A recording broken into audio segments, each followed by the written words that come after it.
The following is a presentation by the students and staff at Lubbock ISD TV in collaboration with Raymar Communications. Time by Gabby Flores for Monterey. Stand by 3-3, you're up. Stand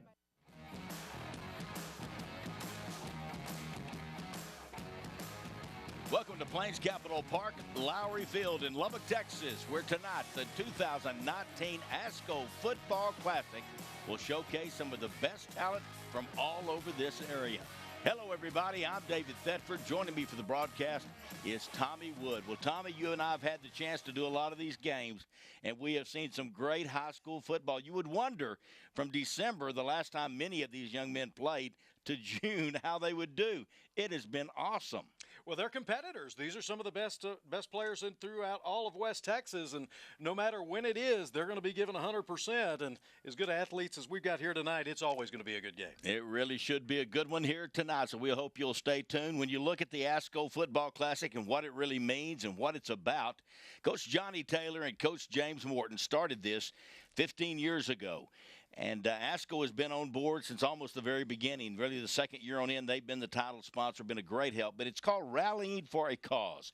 And it's to help these young athletes that have been injured, football injury that has been debilitating in many cases. And there have been 4 players that have been helped through the years, either in practice or in games. They got hurt. And, Tommy, this is a great, great cause. No question about it. Over these 15 years, $280,000 has been given to these families to help with their medical expenses. The entire idea, as you're talking about, between Coach Taylor and Coach Morton came up 15 years ago, really to help Joe Bean, who had gotten hurt in practice at Odessa Permian.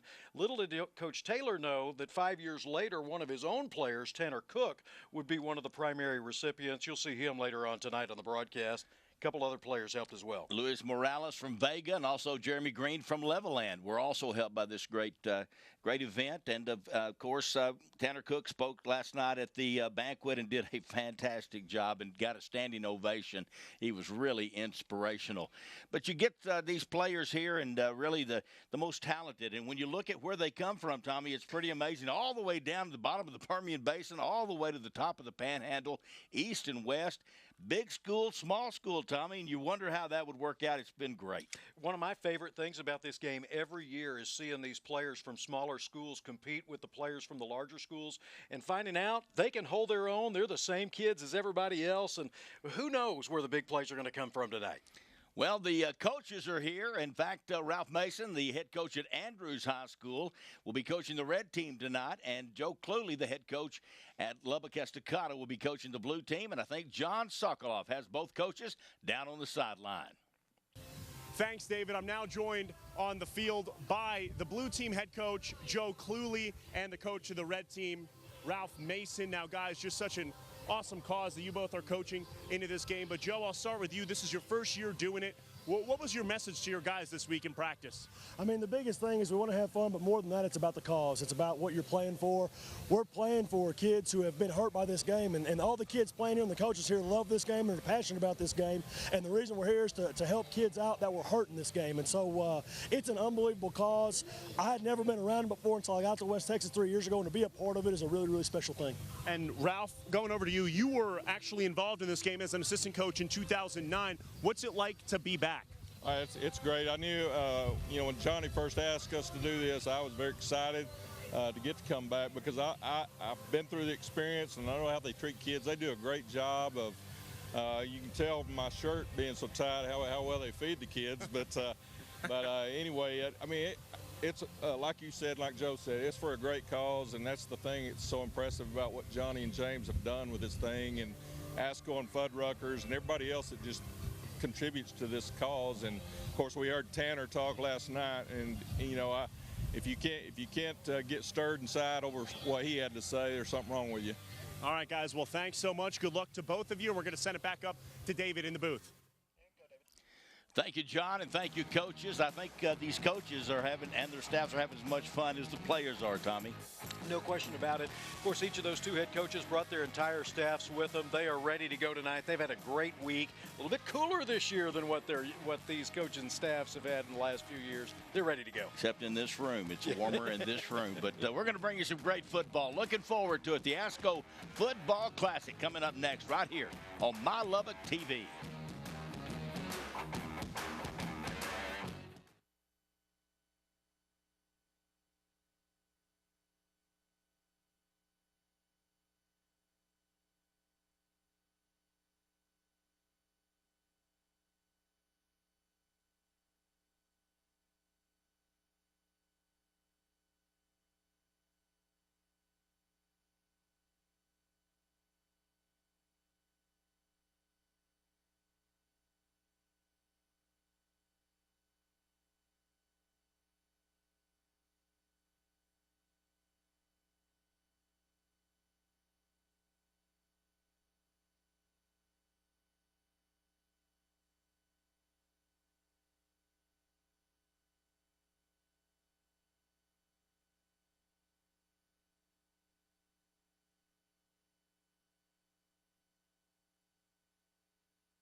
Welcome back to Plains Capital Park, Lowry Field, the 2019 Ascoallstar Classic. Let's go to public address announcer Chuck Hines with our national anthem.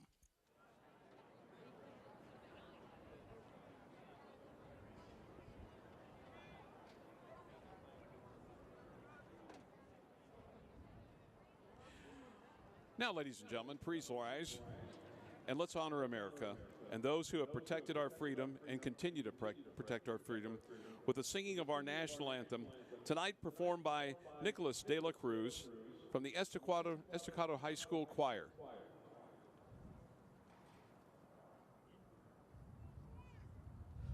Oh, say, can you see by the dawn's early light what so proudly we hailed at the twilight's last gleaming, whose broad stripes and bright stars through the perilous fight o'er the ramparts we watched were so gallantly streaming, and the rockets' red glare, the bombs bursting in air, gave proof through the night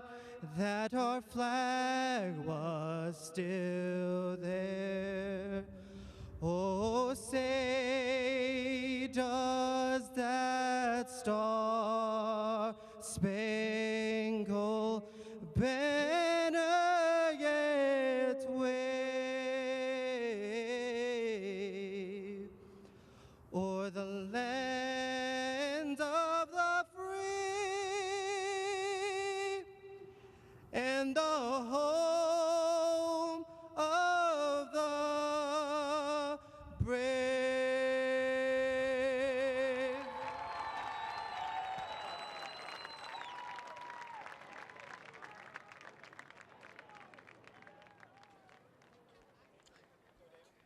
Thank you, Nicholas. Great job with the national anthem here, Estacado High School student.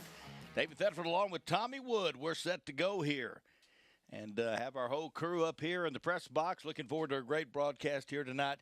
David Foote is to my right. He'll be helping with the spotting tonight. And this is an important thing to do because we've got all new players from all over everywhere. We don't know what numbers they are or anything else. We'll try to give you as much information as we can. Brenner Wood is on stats tonight, and so we'll get to see how he's got his little laptop, and he's ready to go. I bet he's going to do a great job. Looking forward to that. And, of course, Zach Spartman is here. He's kind of our in-studio, press box producer, keeping us all on the right page here. So we're looking forward to a great broadcast, Tommy, and it's a lot of fun. This has been a fun game through the years. No question about it. Right now it's 87 degrees, 16-mile-per-hour wind coming out of the south-southeast. Went down on the field a little bit earlier. It was definitely enough to make a difference in tonight's ball game, and we'll see how much of a difference it does make. Hopefully, thunderstorms staying away. Last time we looked, it looked like they may be forecast to not get here until after this game is over, so we may be able to get it all in.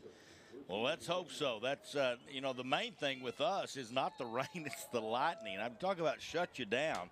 That lightning does it every time. Kicking off will be number 20, Landon Reeves from Idalou.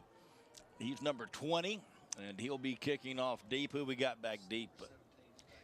All right, we got number 17, Damian Gray from Tascosa. He's my pre-game pick for the player of the game. We'll see what happens. Straight up the middle to the 25, out to the 20, and that's Ty DeLeon.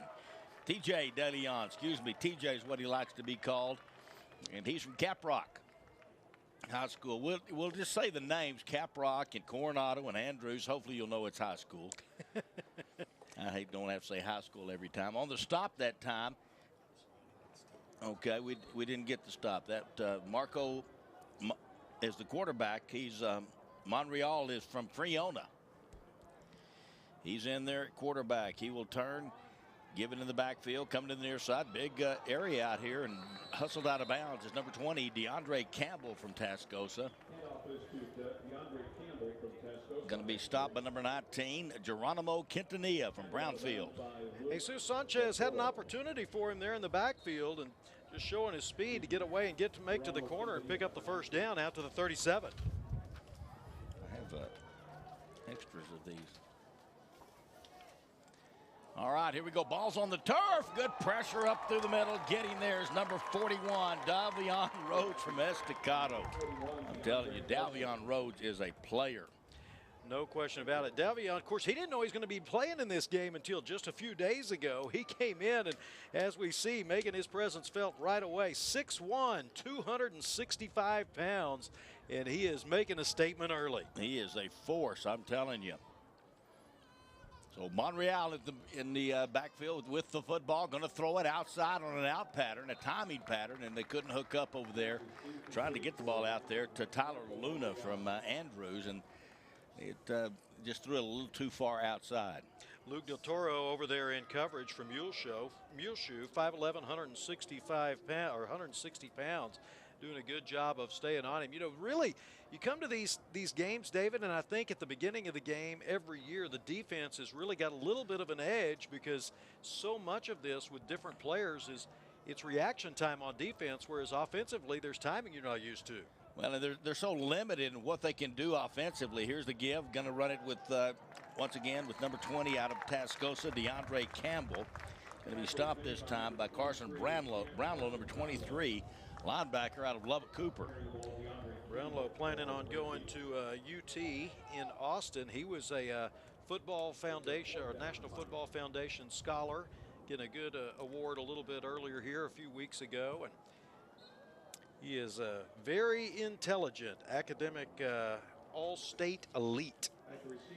Vito Prieto back to punt the ball, and he gets a high snap. There's no rush on the punts, but he gets a good leg into it, takes a big bounce, and picked up. I think I surprised everybody. That's Seth Nickel back there who picked it up, and I don't think they were expecting him to try to make a return there, but he certainly did. Nickel out of Canyon High School. Caden Hensley was down there on the stop for the red team. He wears number 5 out of Coronado. Here are our officials for tonight's ball game. The white hat, the referee, Mark Hughes, been a long time, great official. Umpires Matt Pinnell, head linesman Jack Squires, the line judge Ray Cooper, field judge is Rex Rose, side judge Ryan Batting, back judge is Colby Walker, and the red hat is Steve Bryant. Here we go, quarterback Lawton Reichel from Canyon. Now, that was who Tommy picked to be his pregame MVP, and he'll turn it up inside and had to keep it on the option that time. Picked up about 3 yards on the play. Reese Wagnon on the stop.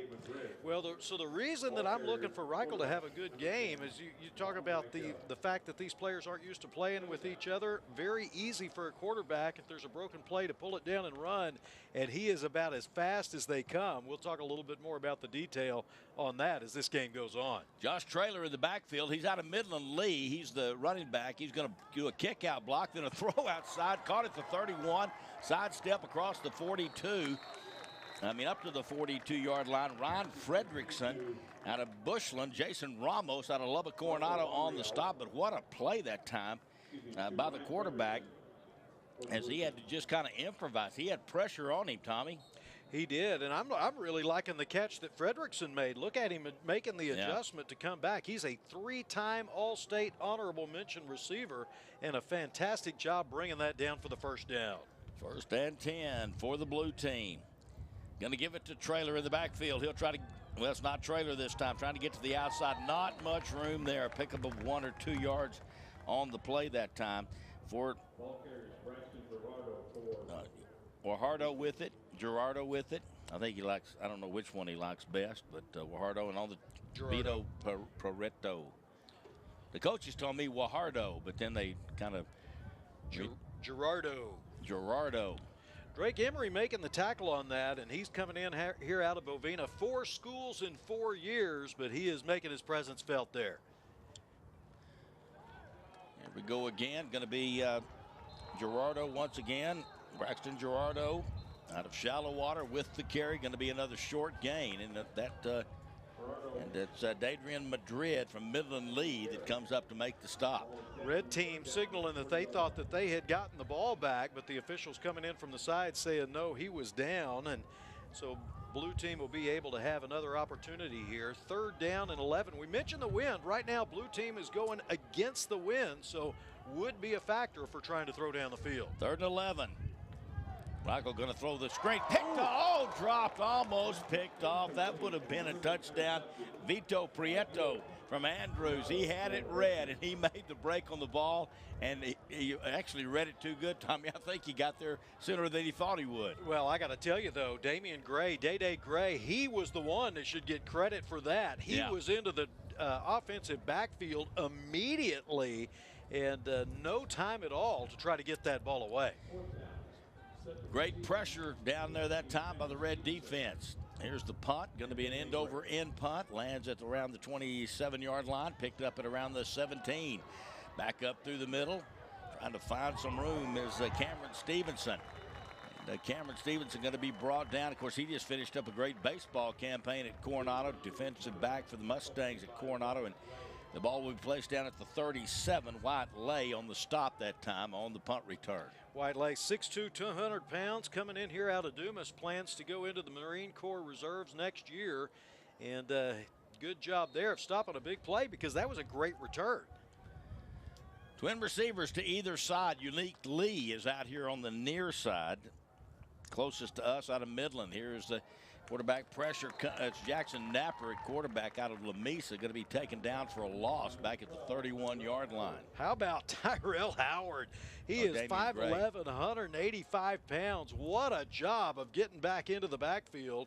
He's second team all-district, but he certainly looked like he was a lot more that time, didn't he? No question. That was Jackson Napper just swinging the ball. It was a backward pass, actually. Damian Gray just caught it. He had nowhere to go because of what Tommy just said. Just such great defensive pressure that time. Loss of 6 on the play, 2nd and 16. There's a little slant. That's caught up the field. Going to be caught this time by Caden Hensley. He's a great possession receiver. Peyton Berquin is there on the stop. Berquin out of Cooper. Lubbock Cooper. Good pass right there to pick up the yardage, make this a little bit more manageable. 3rd down and 7 at the 40-yard line. Twin receivers again to either side. Napper looking outside, caught. Going to be a 1st down up around the 48-yard line. Really nice little play over there on the TJ DeLeon on the stop. But on the catch out there on the outside was number 87, Caden Britt. Was that who it was, Caden Britt? Oh, TJ DeLeon with the catch, and then Tyrell Howard on the stop out of Estacado. And that great pass from Napper, putting it right where it needed to be. He needed 7 and threw it for 8. I did a game last year with Napper, and I'm telling you, I was impressed with this young man. That's given the backfield. The defense has been really impressive so far, and we're looking at Mendoza in there on the stop, and just really it's been hard to get much going on the ground so far. Carson Brownlow coming in on that as well. You're talking about Napper. I talked to his coach, Rodney Sims, there at Lamesa earlier today. He was telling me Napper is he played 6-man football until 2 years ago. Only been playing. Now he's going to be going to Texas State next year. Got an opportunity to play. Almost threw an interception there. Really almost threw a completion to Caden Britt. Yeah. Then it almost was an interception when Britt didn't get it. Peyton Berquin was there, but couldn't come up with it. It's going to be 3rd down and about 12 needed for the red team. No score in the ball game. 5:58 to go. Talked about the defenses having a little bit more advantage early on in these ball games, and certainly I think we've seen that from each of the two teams, making the offenses look a little bit uncomfortable. DeAndre Campbell in the backfield. He's at the left side of Napper.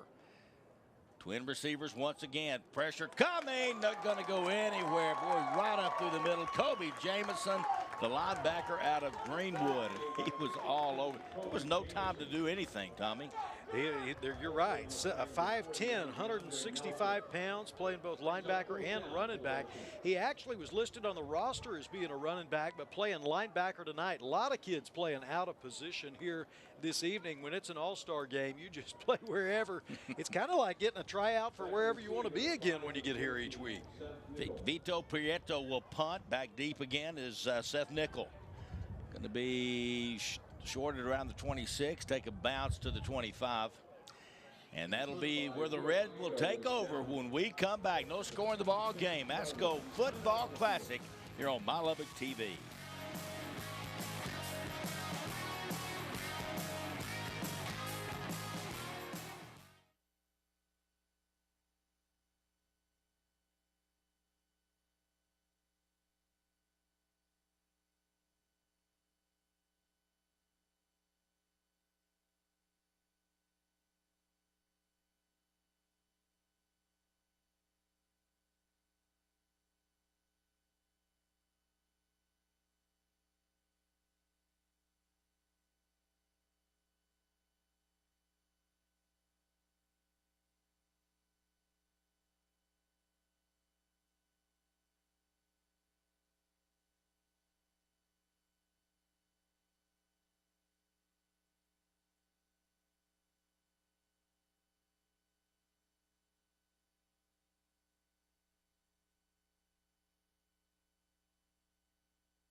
Welcome back to Plains Capital Park Lowry Field. You're looking at the red team there, and this would be, so far, Tommy, I think described as a defensive struggle.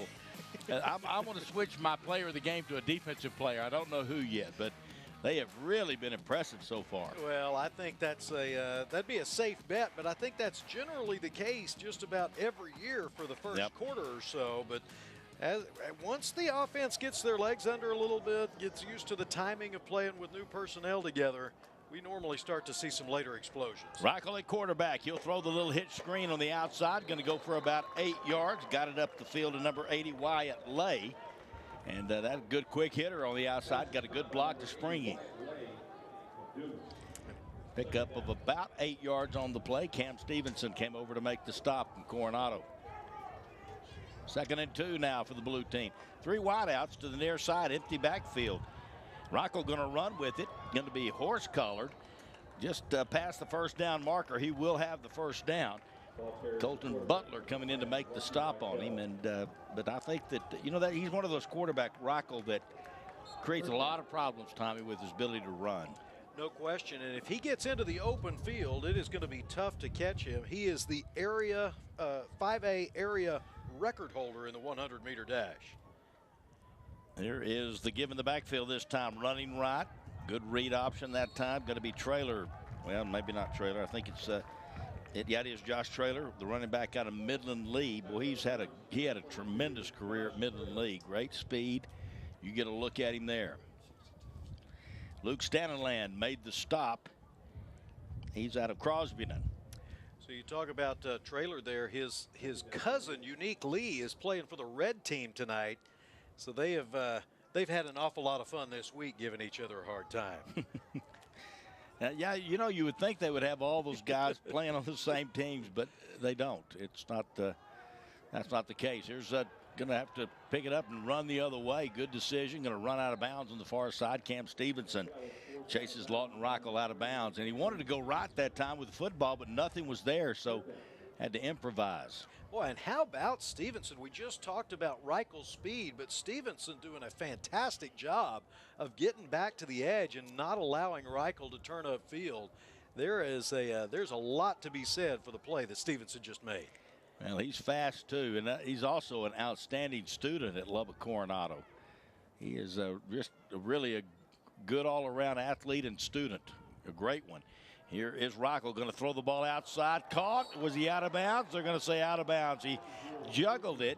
It was a heck of a job coming up with it. Ron Fredrickson out of Bushland.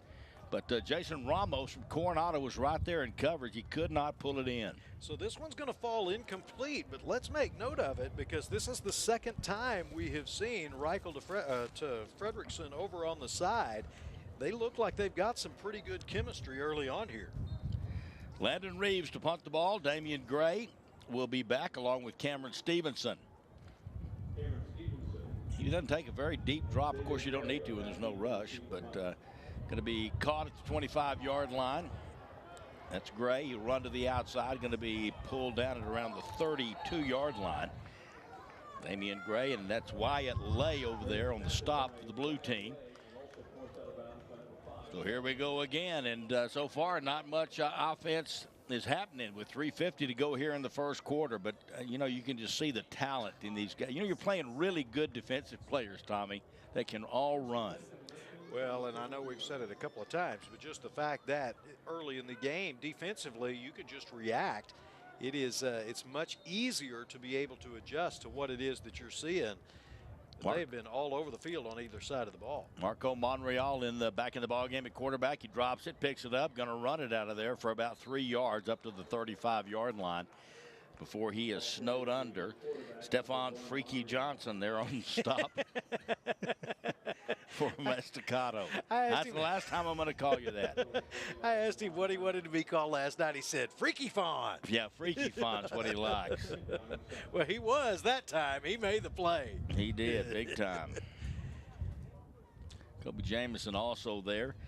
Second down and about 7 needed. Here's the give in the backfield. He fakes the give, takes it to the outside. Monreal with the carry, going to pick it up to around the 37-yard line. That'll leave them about 5 yards needed for the first down. Deshaun Coleman showing great discipline there to not get sucked into the inside. Did a fantastic job as keeping containment and being able to turn that back to the inside.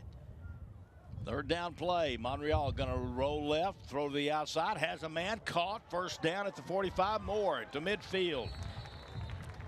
And really a nice pass that time. Got the ball out there to 81, Unique Lee. And on the stop, number 4, Jesus Sanchez out of Pampa. We talked about Josh Traylor's cousin, Unique Lee. He's the one making the catch on that one. Well thrown ball right there. Just stepped up. Monreal just stepped up and zipped it out there. Twin receivers to either side. Monreal back to pass. Pressure coming. Steps up. He's got room to run at midfield. Coming to the sideline and gets out of bounds. Going to only be a pickup of about 2 yards. Kobe Jamison closed quick on him and kept him from getting a bigger gain. Kobe Jamison was second team all-district as an outfielder in baseball as well. Lots of multi-sport athletes in this ball game. Just leaders on and off the field for just about anything they participate in. Second down and 8 now for the red team. They are in blue territory. Option running right. Pitch outside. Caught out there by Scovassa. He's going to be taken down after about a couple of yards. Carson Brownlow, the linebacker out of Lubbock Cooper, is there to make the stop on Chris Scovassa out of Sudan. Now that is difficult. You're talking about running the option with players that have had 5 practices together. The timing involved with that, very, very difficult. And Scavassa, you know, he's played in Sudan. They run up under center. They don't do shotgun, so it is a lot of footwork adjustment for him this week. Peyton Berquin also out there that time on the stop. Third down and about 6 needed. Here's the quarterback, Monreal, going to run straight ahead, spinning around, got the first down. What an effort that time by Marco Monreal out of Friona. He did not have it, and that spin move he made got it for him. Clayton Culp got there to finally stop him, but a first down for the red team. Yeah, looked like Sergio Marquez coming in. He's playing linebacker tonight. Has never played linebacker before. Doing it this evening from Plainview, and came in and I thought he had an opportunity to make the play prior to the first down. He did. There you see Monreal. Here we go this time. Going to reverse it a little bit. And the blue team has that sniffed out big time, and that's Carson Brownlow out of Lubbock Cooper, and he is all over that play. TJ DeLeon had nowhere to go. Brownlow has had already a big night tonight. We've talked about the fact that he is 6'2", 205 pounds, and we saw a number of times this year him doing a lot of that. Very, very smart. He is ranked 8 out of a class of 330 kids. He is, you talk about the discipline to stay where you need to be. He knows how to read an offense. There's a little swing on the outside that set up the little flank, the flat screen out there again. It's going to be chased out of bounds and around the 40-yard line. Going to be short. It's going to be Nathan Sullivan from Abernathy on the stop of Unique Lee. Unique Lee out of Midland High School. Unless I got that wrong, he is out of Midland, and his cousin's out of Midland Lee. That's right. Taylor. Yes, Josh Taylor. His dad was Dexter Traylor played for the Rebels wearing number 81. I look out there and I see Unique Lee wearing that 81. A lot of the same build. Yep. Third down play coming up. Montreal going to throw it back over the middle. Great coverage. And a flag comes in. Maybe it was too good, they're saying. With the coverage that time was number 11, Peyton Berkwin. And that, but the flag does come from the back judge, and he's going to call pass interference, is my guess. Talking it over with Mark Hughes. That's Kobe Walker, who made the call. He's the back judge. Mark Hughes. Pass interference, defense, number 11. They do call it on Berkwin, and I'm telling you, Tommy, that was close to just really good defense. No question. I'm looking at how big of a play that was. Remember, that was 3rd down and 11, and instead it's going to be an automatic first down to the 30-yard line. A big break here for the red team, as they've had a grand total of 64 yards on offense, according to our statistician, Brenner Wood, and now here they are down to the 30. First down and 10, only 29 seconds left to go here with the wind. Ball drop, Monreal picks it up, throws it to the outside, caught out there by number 6, Tyler Luna. He's going to be knocked down quickly by Peyton Berkwin once again. A pickup of about 4 yards on the play. 15 seconds. They may let it, looks like they may let it run out here. Here's a look at it at the replay. And Berkwin, Tommy, give me his, you got it right there in front of you, his size. He's a pretty good sized young man, it looks like. He is. He was all over the field for Cooper this year as well. 6'1", 190 pounds. But he's going to be a preferred walk-on at Incarnate Word next year. That's the end of the first quarter. No score in the ball game. The blue and the red team here in the 2019 ASCO Football Classic here on My Lubbock TV.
Six, 7, 1, 2, 3, 4, 5, 6, 7. All right, let me know when we're good.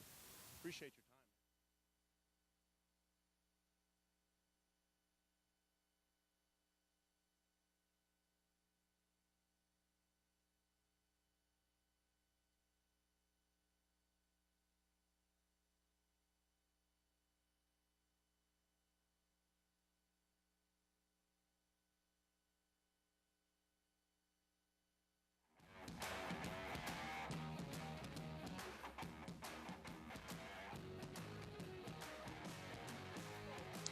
Welcome back to the ASCO Football Classic. Let's go down to the sideline. John Sokoloff has James Morton, one of the founding coaches of this great event. Thank you, David. Yeah, I'm now joined here by James Morton. James, now, you really started this whole thing about in 2005, and now it's been going on for so long, and it's such a popular event here in our city. Has your vision really been culminated, you think, out here? Yeah, I think it has. I think it's one that we continue to grow and make better. And of course, with ASCO being our title sponsor, allows us to do some neat things for the kids and make it a first-class experience for them. You know, you want it to kind of be twofold. You want it to be great for the kids that are playing in it, but you also want to remember the past and the players like Tanner and Joe that have been injured too, and give back to them. Speaking of which, you led me into my next point, Tanner and Joe. Just how big of an inspiration are those two guys? Oh, man, they're awesome. You know, there's a lot of work that goes involved in preparing and planning for it each year. But when you see those guys and you hear them speak at the banquet or they present their checks at halftime, you know it's really for a great cause, and it makes all that you put into it worthwhile. And finally, Have you liked what you've seen out here so far? Give us a little scouting report. Yeah, it's been great. I'm not much on the football end of it. I'm more, I told somebody a while ago, I was the attitude guy. Make sure the kids act right and represent Asco and the entire South Plains in the right way, because this is a televised game and we want it to be a first-class product. Okay. James, thanks so much for joining me. Really appreciate it. David, we're going to send it back up to you. All right, thank you, guys. Appreciate that. Here's a pass, going to be knocked down. Great defense right there. Deshaun Coleman from Monterey. They tried to go to T.J. DeLeon. And on the prior play, they tried to get the ball to Mark Solorzano. And I'm telling you, that pass was underthrown a little bit. He almost came back in and made the catch. Berkwin was there, but almost made that catch. They're giving them a chance. They're putting it up there and giving them a chance to go get it. Going to be 4th down, though, and 6 coming up here. Big play. Both teams. Montreal going to roll left. Throws. Has a man caught. First down. Red team. They'll take it inside. It's going to be Unique Lee with the catch. He's going to be hustled out of bounds at around the 16-yard line, 17-yard line. Carson Brownlow was over there to make the stop, but, Tommy, they did what they needed to do. Yeah, that was a 4th down conversion and a fantastic catch there by Unique Lee. Knew exactly where the poles were to be able to pick up the first down. 1st and 10, the ball at around the 16-yard line. Montreal, they're trying to set up the screen. He throws it back underneath. It's caught by Tyler Luna, but I'm telling you, it is Peyton Berkwin who is just smothers him after he catches it. You know, everybody realized, hey, it's a screen, it's a screen. The lineman didn't know whether to stop and go back or keep coming, but Berkwin, he read it all the way. Well, he's had quite a game so far. Here, I know it's early in the second quarter. You made mention of the fact that you thought maybe an MVP would be a defensive player. Yeah. He's making his case. Kobe Jamison kept bringing the pressure last time. Here's the give to the 20, the 15, the 10, 5, touchdown. How about that? Just break it, take it to the house. DeAndre Campbell from Tascosa High School. You see a little of that speed that he showed all year long up at Amarillo, Tascosa. That was a 19-yard touchdown to give us the first points of this ball game. And you mentioned the speed. There were a couple of blue players that were in position to be able to make the contact, but Campbell doing a great job of cutting it back to the inside. So we'll have the try for the extra point. Scovassa will be the kicker. He's out of Sudan. And the red team really didn't have a kicker. And Scovassa went up to the coach and said, hey, coach, I can do it. And lo and behold, he can. He had a 42-yard field goal this year, got the extra point. 7-0, red team leading the blue team. We'll be back after this break here on My Lubbock TV.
Welcome back once again to Plains Capital Park Lowry Field, 7-0. Tommy, I don't know if you got that scoring drive or not. I did not. What did that end up looking like? 69 yards and wound up taking 4 minutes and 10 seconds.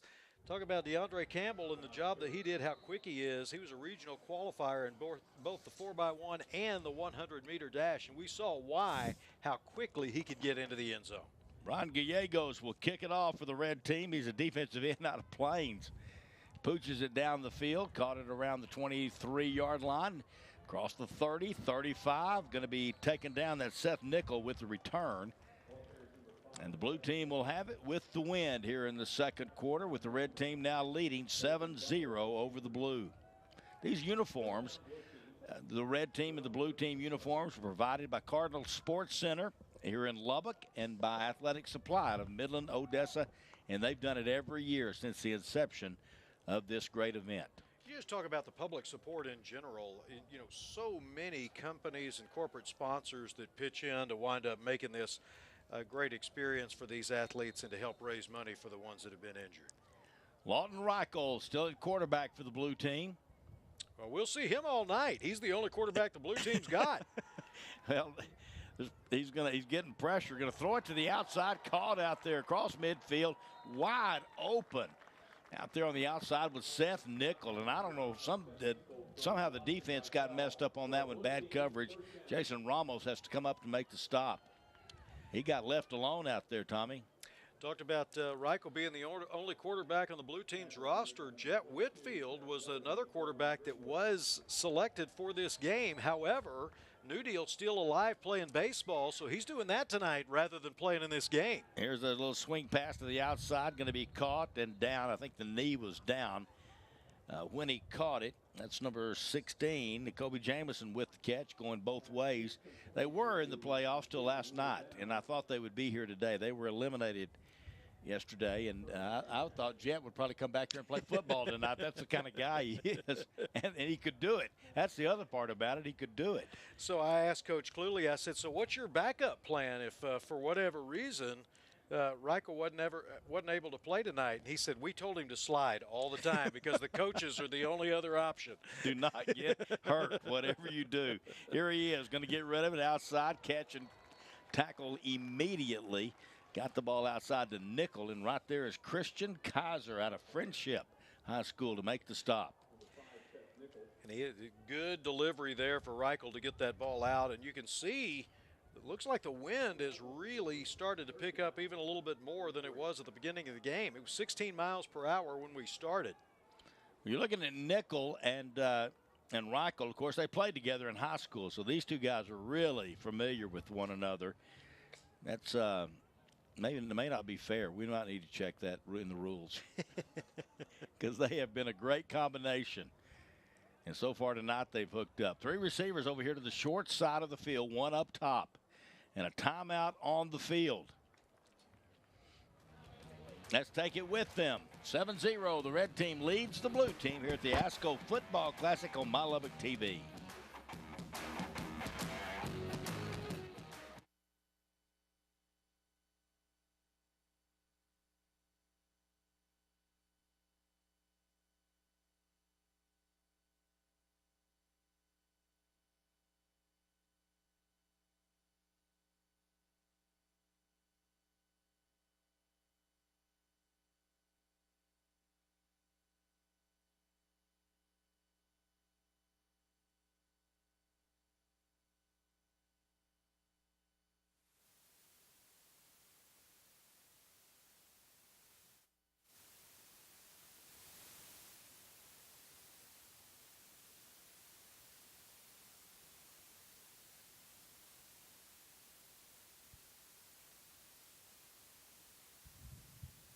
How about now? 1, 2, 3, 4, 5. He's got me. He's got me.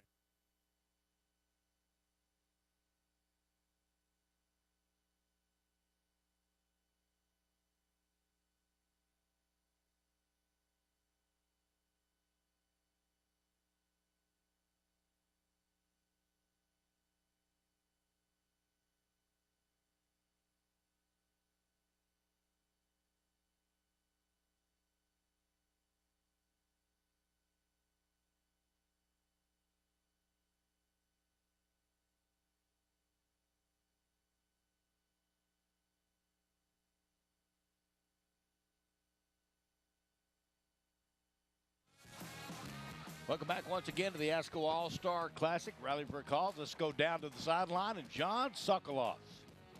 Yeah, David, I'm down here right now with DeAndre Boogie Campbell. Now, first of all, just take me through that touchdown and, just everything on that play.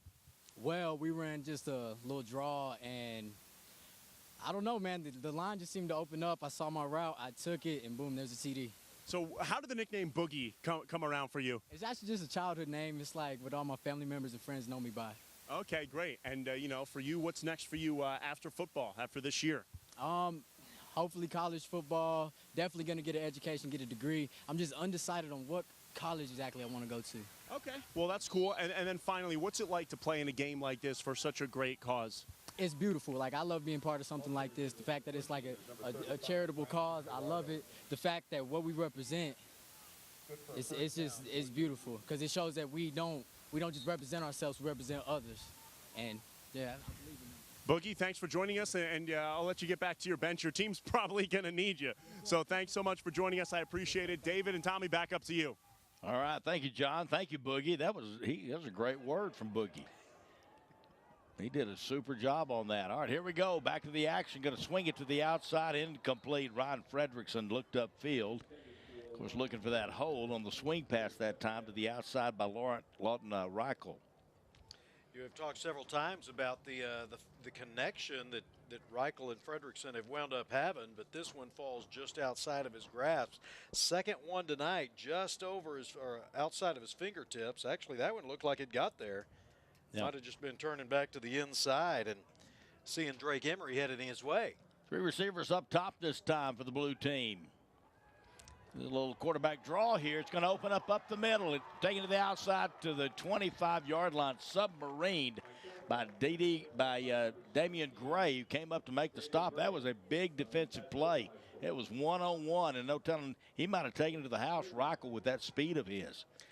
So Damian Gray, folks that are watching this from the Lubbock area are going to be enjoying him. He's going to be a scholarship player for Texas Tech next year. The Amarillo Globe News Golden Spread Defensive Player of the Year.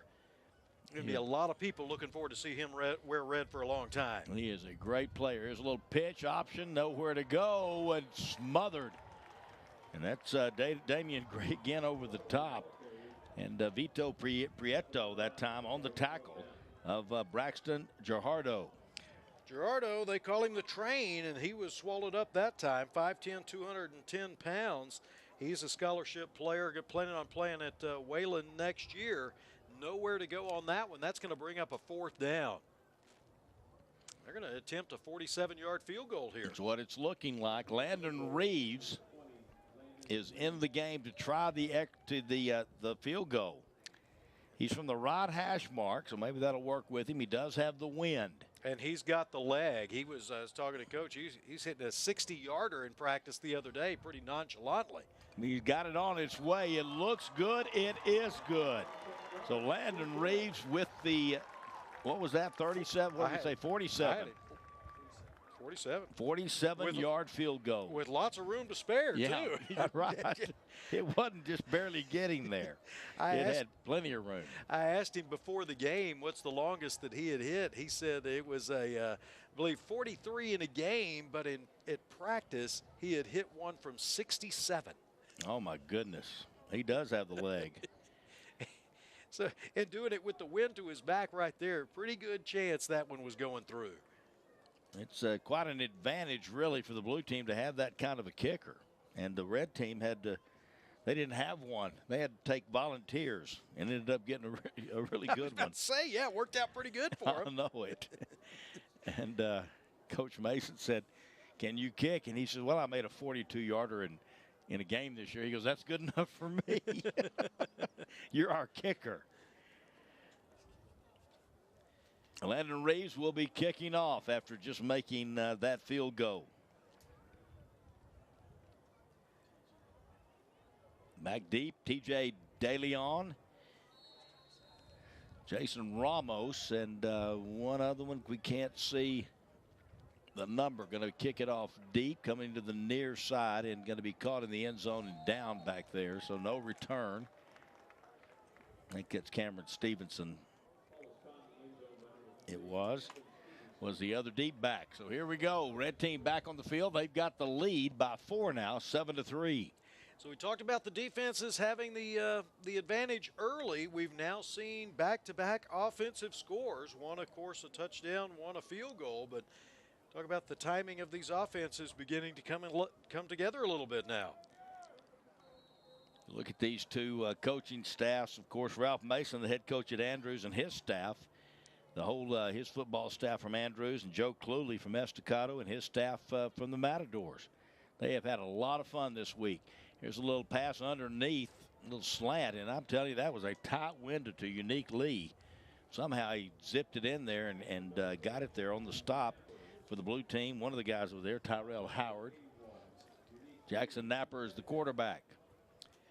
You're talking about these coaching staffs. Coach Mason, this is his second time to coach in this ball game. He did it in 2008 for Muleshoe as an offensive coordinator.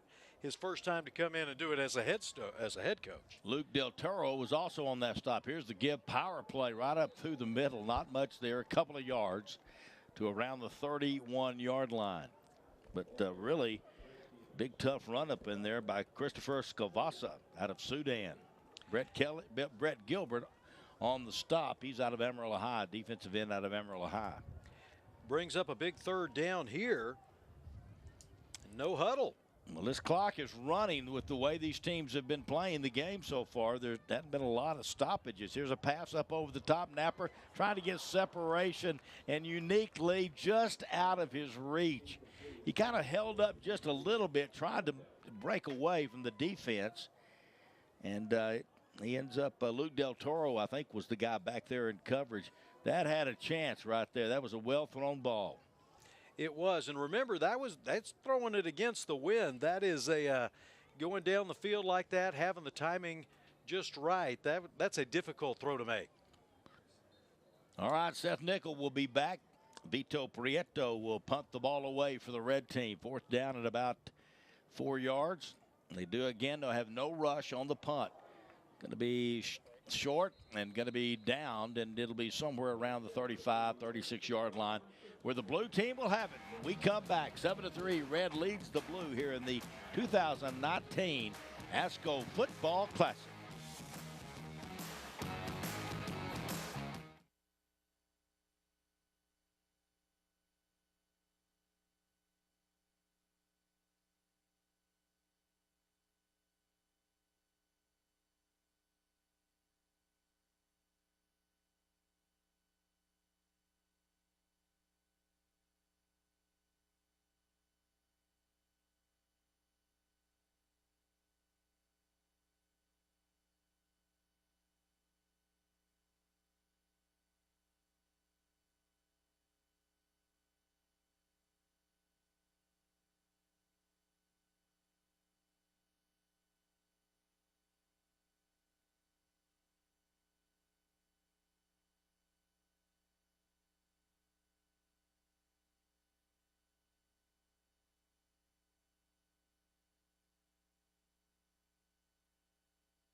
Welcome back once again. A look at the red team. They lead it 7-3 right now. Evidently something was lost out on the field. I thought the red team coaches had all gone for a little walk. They were just wandering all over the field, looking like they were looking. Now thought he had found it. Then he didn't. Heading back off the field now. 7-3 the score. The blue team back with the football, though. They just had a 47-yard field goal just a few moments ago. And so back out there again. That was by Landon Reeves. Here they come, coming near side. Bouncing to the outside and now out of bounds. Good smart play by Reichel. Cam Stevenson is the guy over from Coronado to chase him out of bounds.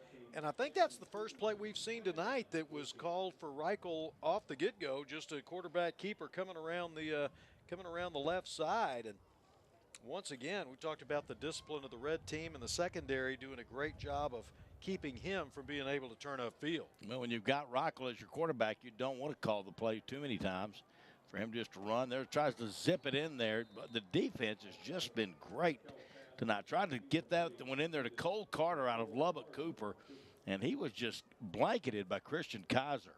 You got a friendship guy covering a Cooper guy, which they've done before, and here they get to meet up in the All-Star game. Yeah, Kaiser doing a great job of coming up to, well, first off, reading the play well and then making the contact on Carter as soon as the ball got there. 3 wideouts up top to the wide side of the field, 1 down here to the short side.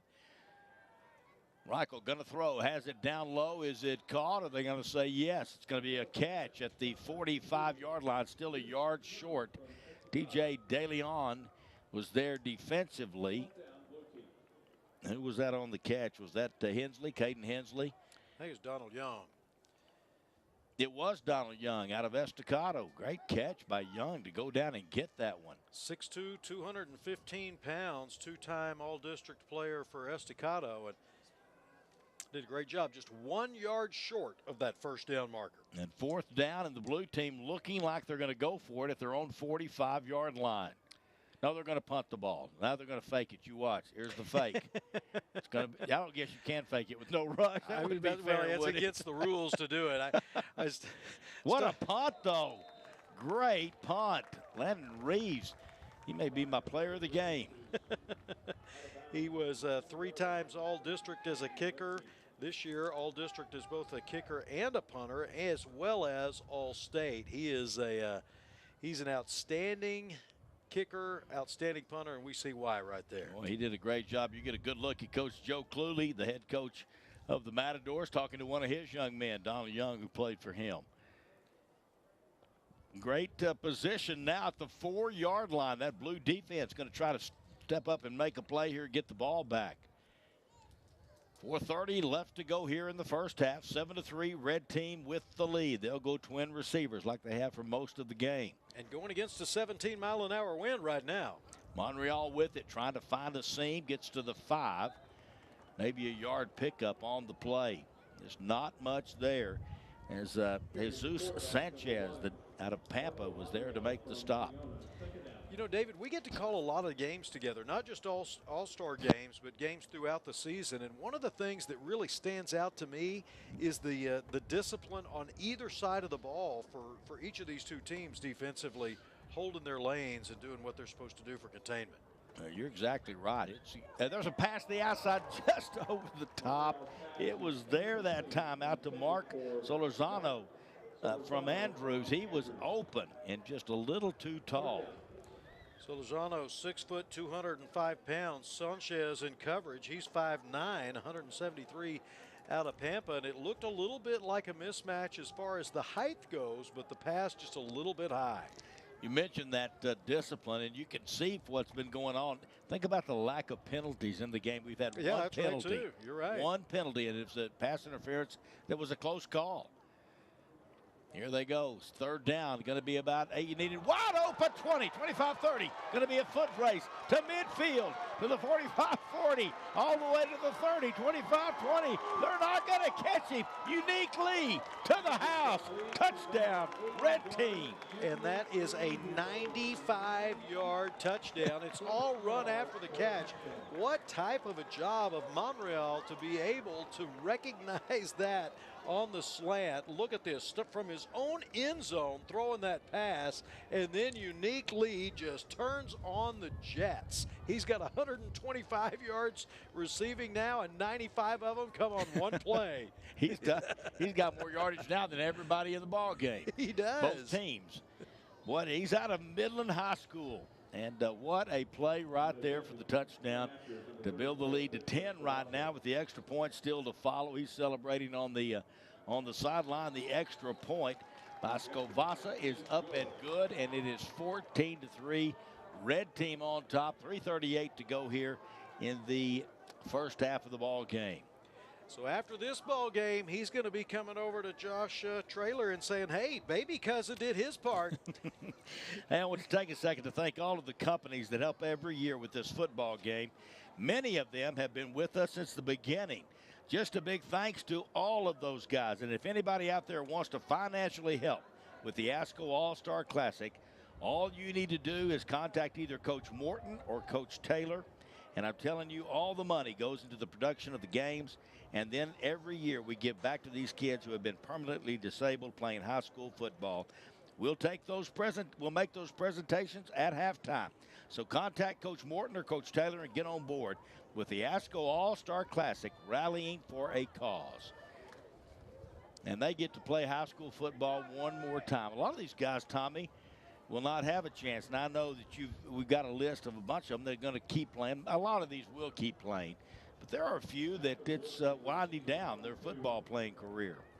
You know, in a number of them, it's really by choice that they were actually recruited to go play in different places and just decided that they were going to pursue their education instead right away and make that their sole focus. But you're right. There are a lot of them that may have thought they were done playing football several months ago, and here they are getting another opportunity. One more chance. Gay goes with the kick, caught up high by Nickel. He's going to return it quickly. He's learned, you know, these teams have gone to that little pooch kick and trying to kick it around the 25 or so up high. He didn't kick it high that time. Nickel jumped up and got it and then took it back for a good return. Caden Britt made the stop out of Floridata. But it's a pretty good return to the 42-yard line of the blue team. That's where they'll take over. And you talk about a presence. Caden Britt, he is 6'7", 195 pounds. 6'7". You're looking at number 18, Cole Carter, splitting out up top to that three-receiver package up there on the wide side of the field.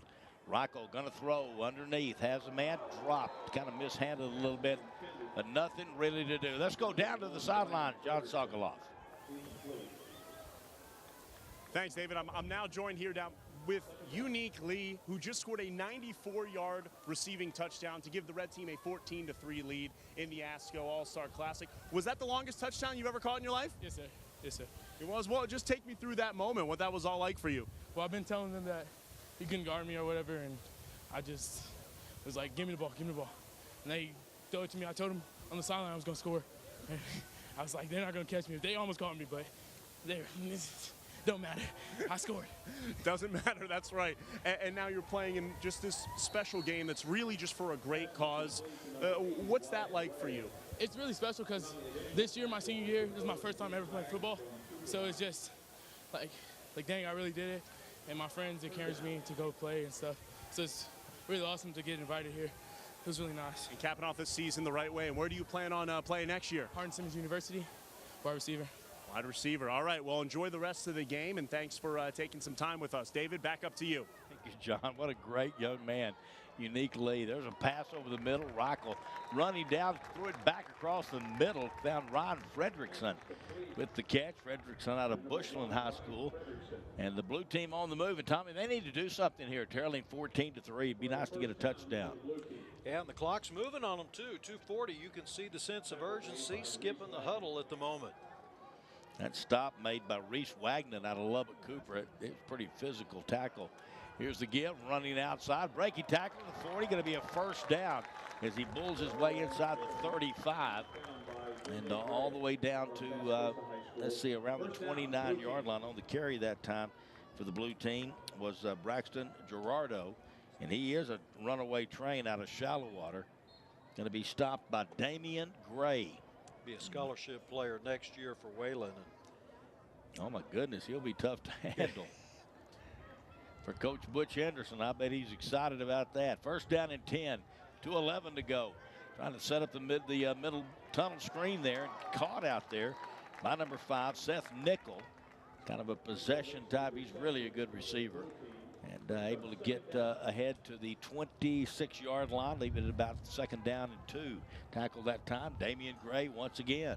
And I love the block from Craig Valdez. He's 5'8", 240-pound offensive guard, but he is quick. How about this? 240-pound offensive guard that makes it to the state qualifier in tennis. That'd show you how fast he is. Here's Rockel up through the middle. Nice run by Lawton Rockel, the quarterback out of Canyon. Clock still down to 1:32. Cameron Stevenson, defensive back, in on the stop out of Coronado. Going to be a first down and 10 at the 13-yard line. I think it's where they put it down. That is where they put it down. Plenty of time. Clock's moving. 1:20 left to go here in the first half. Blue team needing a score. Rockel may run, will run. 15, 10, 5. He's going to go to the end zone. Touchdown. It just opened up. He kept looking and looking for someone and couldn't find anyone. Then the seas parted, and he took it right up the middle. That was a 13-yard touchdown run to try to get this gap closed. You're talking about the blue team needing a touchdown. They get one here, and Look at Reichel smelling that goal line and making it across. Jason Ramos got there right at the goal line, but not in time for Lawton Reichel. Took it in. And that was a big score, 1:11 left on the clock. And I'm feeling pretty good about the chances of Landon Reeves on this extra point. Yeah, I should say. There's the snap. Oh, pretty good pressure from the outside, but it's up and through. And we've got a 4-point ball game, 14-10. And I would say once again, it's just amazing to watch these guys and just the way that they play the game and how clean it is, Tommy. That's what's so impressive about this. And we've noticed this every year. You get a good look at Landon Reeves out of Idalou High School, and he is really an outstanding kicker.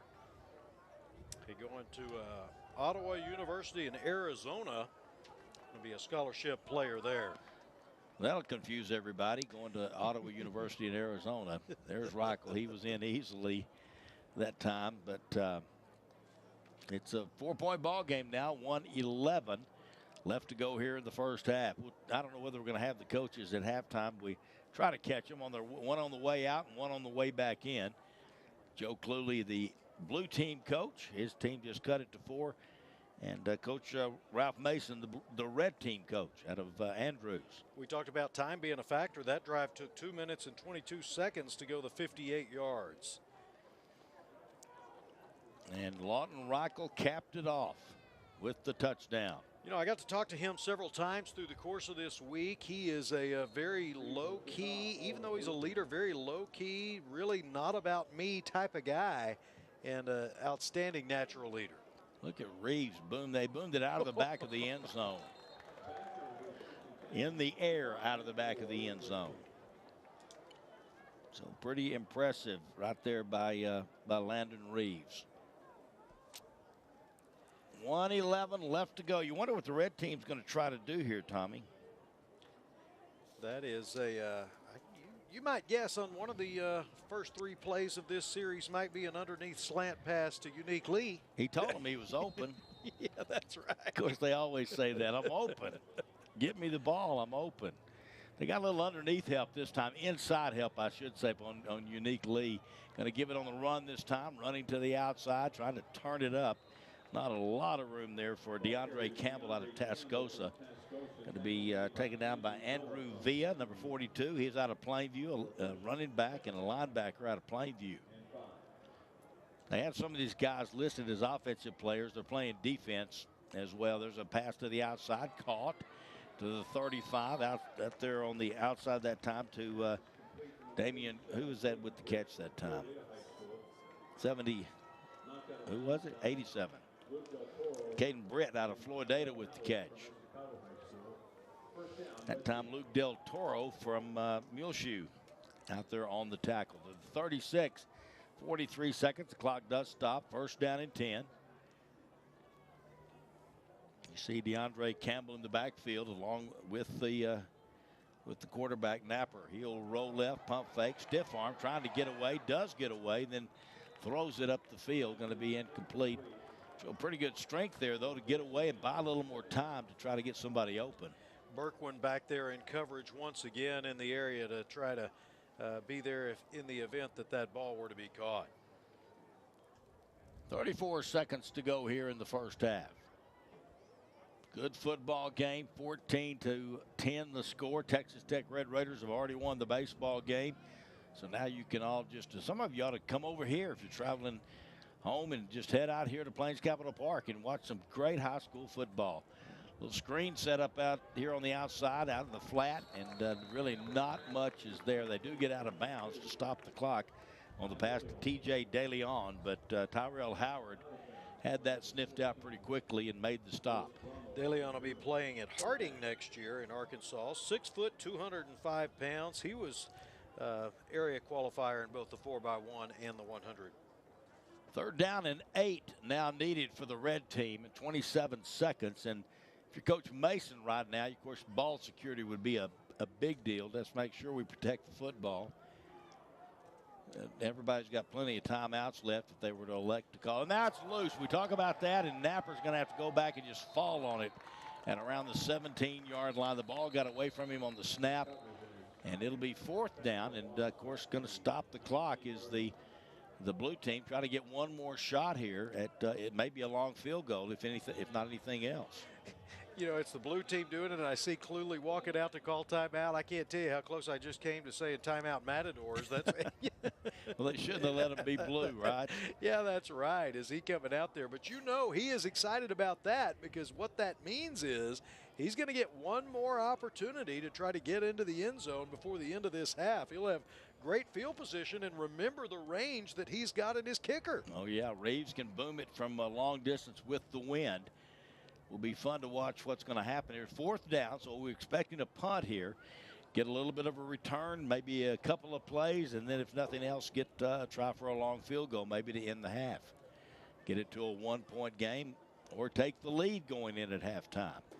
You just see ball security, and really the teams have been pretty good today. There's been a couple of opportunities for turnovers, but haven't been able to take advantage of those. But this one right here with the bad snap or the missed snap, whatever it was, may end up costing the red team here. You can see the helmets of the players. They've swapped, many have swapped decals, and they put them all over their helmets of the other schools. Here's the punt. You can rush 1 or 2. Goes kind of straight up in the air. They're going to be in field goal range when they get the ball. It's going to be tapped down at the 32. And already in field goal range. Well, remember, he's punting against a 17-mile-per-hour wind, so very, very difficult. Right from where the ball is spotted right now, it would wind up being a 50-yard field goal, and we have already seen the fact that Reeves could make that happen. No question about that. Officials are talking about something, and I think the rule is you can rush 2, maybe from the outside on punts. They seem to be a little surprised that a rusher was coming from the outside, and it almost made it the punt kind of go straight up in the air. It looks like there will not be a call. So the ball's going to be at the 33-yard line, 1st and 10, blue team with 10 seconds to go. Wow. You take one shot here, Tommy, you got to with 10 seconds, you got to be really careful. You do have timeouts. The blue team still with 1 left. They have a timeout left, but can they get the play and either get out of bounds or get the clock stopped if they don't score? I would think they'd have the time to do that. I would say with having that timeout in your pocket, you've got one opportunity to try to make something happen down the field. You've got the wind to your back, so you could throw it down there as well. And you got a really smart quarterback in Lawton Reichel out of Canyon. I don't expect a run here, but back to passes. Reichel looking, now hesitates, now comes back near side, going to throw it away with 3 seconds, and that's the smart part that I was talking about. He was making sure that he figured out that the clock in his head said, hey, if I complete it now, we're not going to be able to get the timeout probably. He's going to try to run, and then the clock will run out, and he just threw it away, and they're going to get a chance at 3 points. Well, this is going to be a 50-yard. Well, are they not? Yeah, they do. They've got him out there. So yeah, he's going to kick. He's going to kick here. Just a smart play, get rid of the football, and save that time on the clock with 3 seconds and give an opportunity. So the ball right now is at the 33-yard line. You're right. It'll be a 50-yard attempt coming up for Landon Reeves. Already hit one tonight from 47.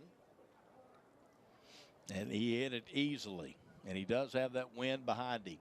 Longest field goal, incidentally, that he has ever had in a ball game coming into tonight's game is 46. We've talked about the fact that he's been able to hit them from a lot longer than that from practice, but now here we are in the first half of this ball game having an opportunity to get 2 personal game records in the first half.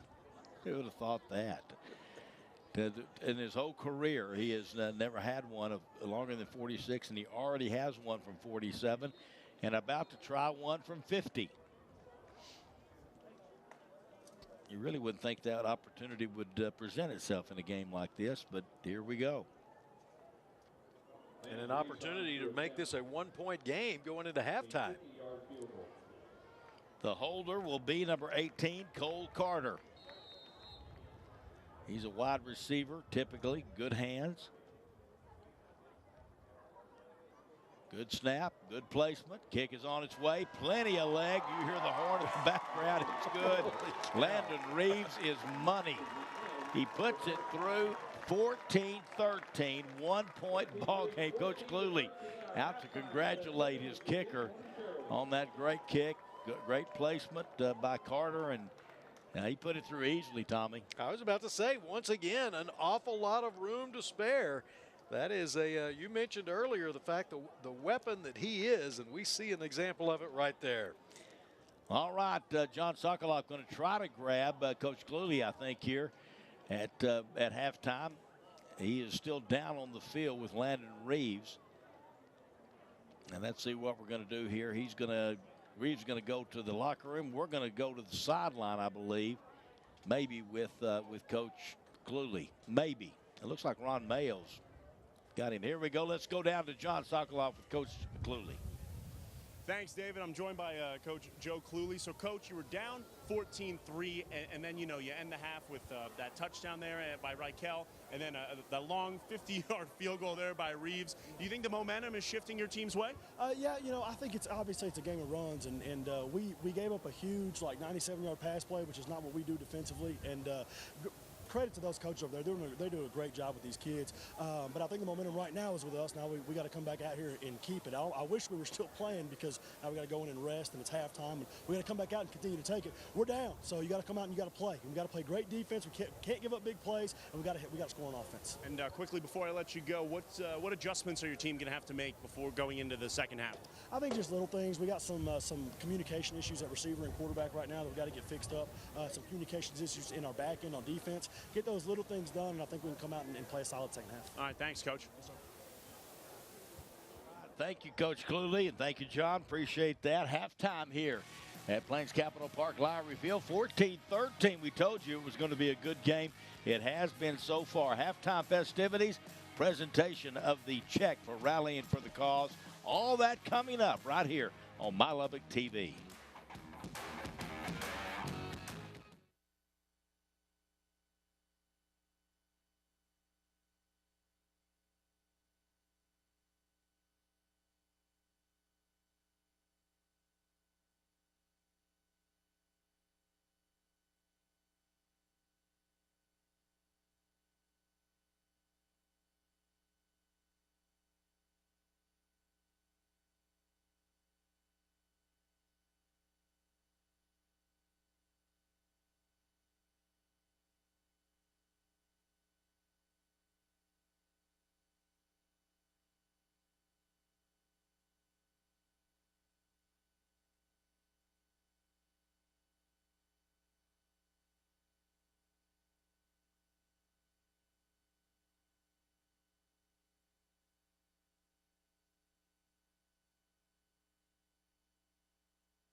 Welcome back to Plains Capital Park Lowry Field. 14-13. Red with the 1-point lead on the blue team here at the 2019 ASCO Football Classic. Let's go to our PA announcer, Chuck Hines. Service Award.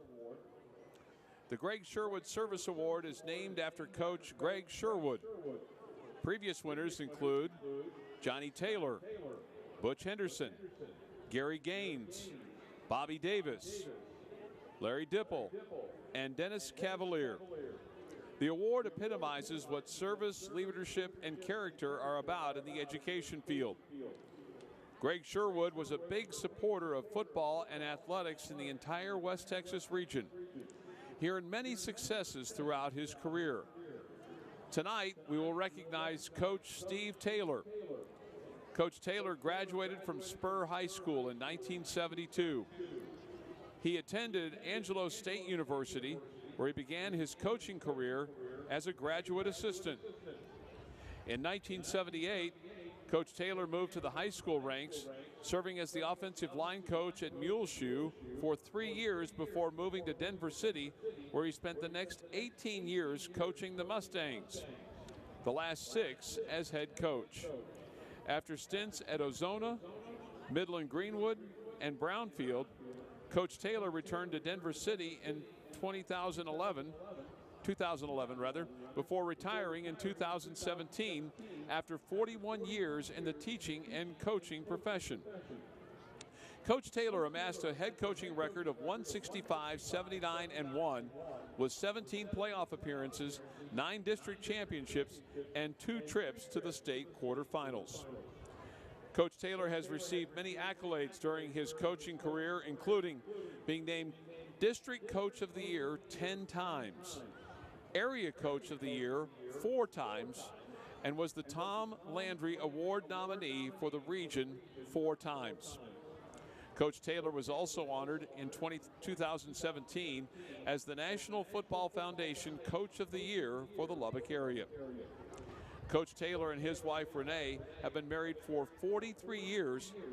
They have 2 children with 1 grandchild and another on the way. Please join me in recognizing Coach Steve Taylor, our 2019 Greg Sherwood Award recipient.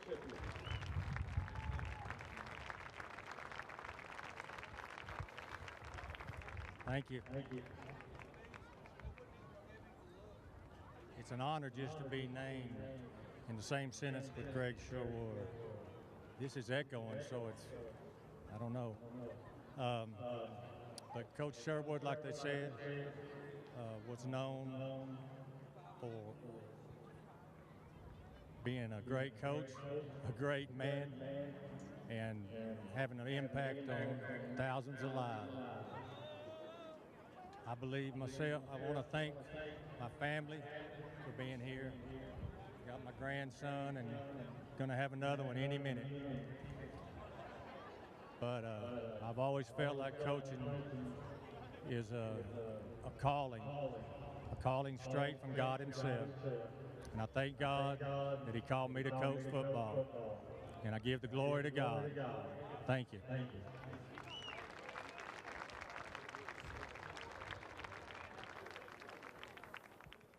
Congratulations to Coach Steve Taylor. I really know him from Denver City and the great career that he had in coaching. He is the Greg Sherwood Award winner here tonight. 14-13 here at halftime. The red team on top of the blue team. More coming up, so stay with us here on My Lubbock TV.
Welcome back once again to the 2019 ASCO Football Classic here at Plains Capital Park Lowry Field. David Thetford along with Tommy Wood.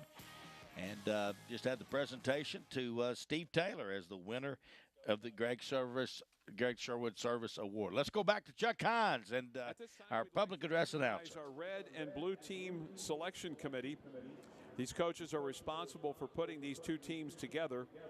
Representing 6A and 5A, Coach Chip Darden from Cooper. Representing 4A from Canyon, Blake Bryant.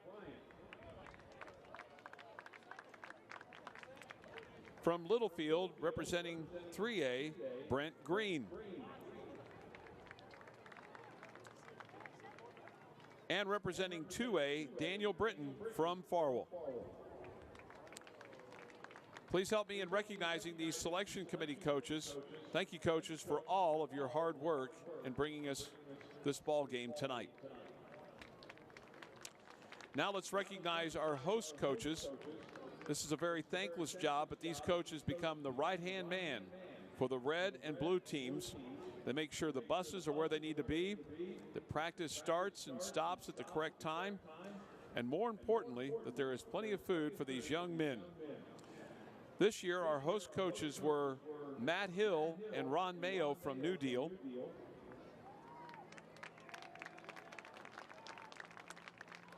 Don Long from Andrews.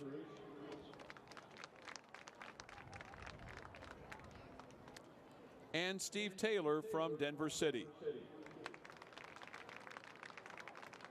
Please join me in recognizing our host coaches tonight.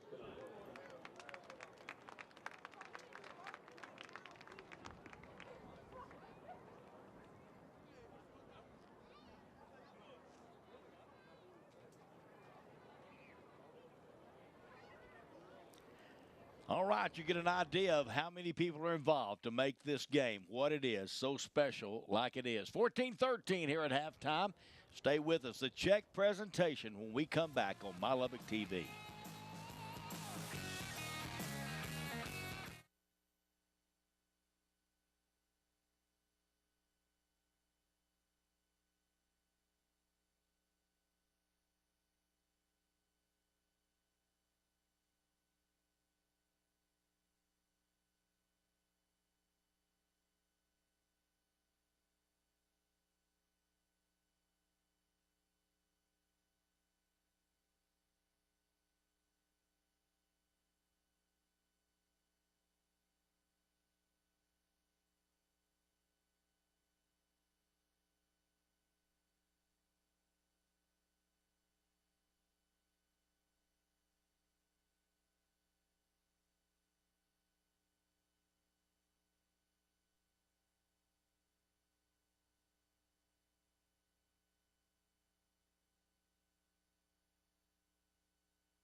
This is a production by the students and staff at Lubbock ISD TV in collaboration with Raymar Communications. Time by Gabby Flores for Monterey. Stand by 3-3, you're up. Stand by. Welcome back once again to Plains Capital Park, Lowry Field, the 2019 ASCO Football Classic, the 15th annual game. You see the score there, 14-13. The red team with the lead. David Thetford along with Tommy Wood. And Tommy, this has been a good game. We're waiting the check presentation here momentarily. I've seen the check already, but it's a bit one of those big checks. I bet they're hard to deposit, but no, we're waiting that right now. Let's take a look at some highlights here of the first half, and there have been a lot of defensive highlights. I'll tell you that, big time defensive plays. Certainly in the first quarter, that was definitely the case.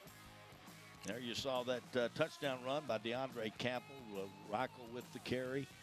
And but there's a unique lead with the long touchdown run, 94 yards after the catch, and that was a big play. And then Landon Reeves has been a big in this ballgame. Reichel with the touchdown run here, He's really a good quarterback. And then the long field goal, 47 and a 50-yarder by Landon Reeves to get this to a one-point ball game. But it's been a well-played game, Tommy. No question about it. You think about Landon Reeves, you think that's not one you think about for a highlight, but it is. Each of those 47 and 50-yard field goals have had all kinds of room to spare.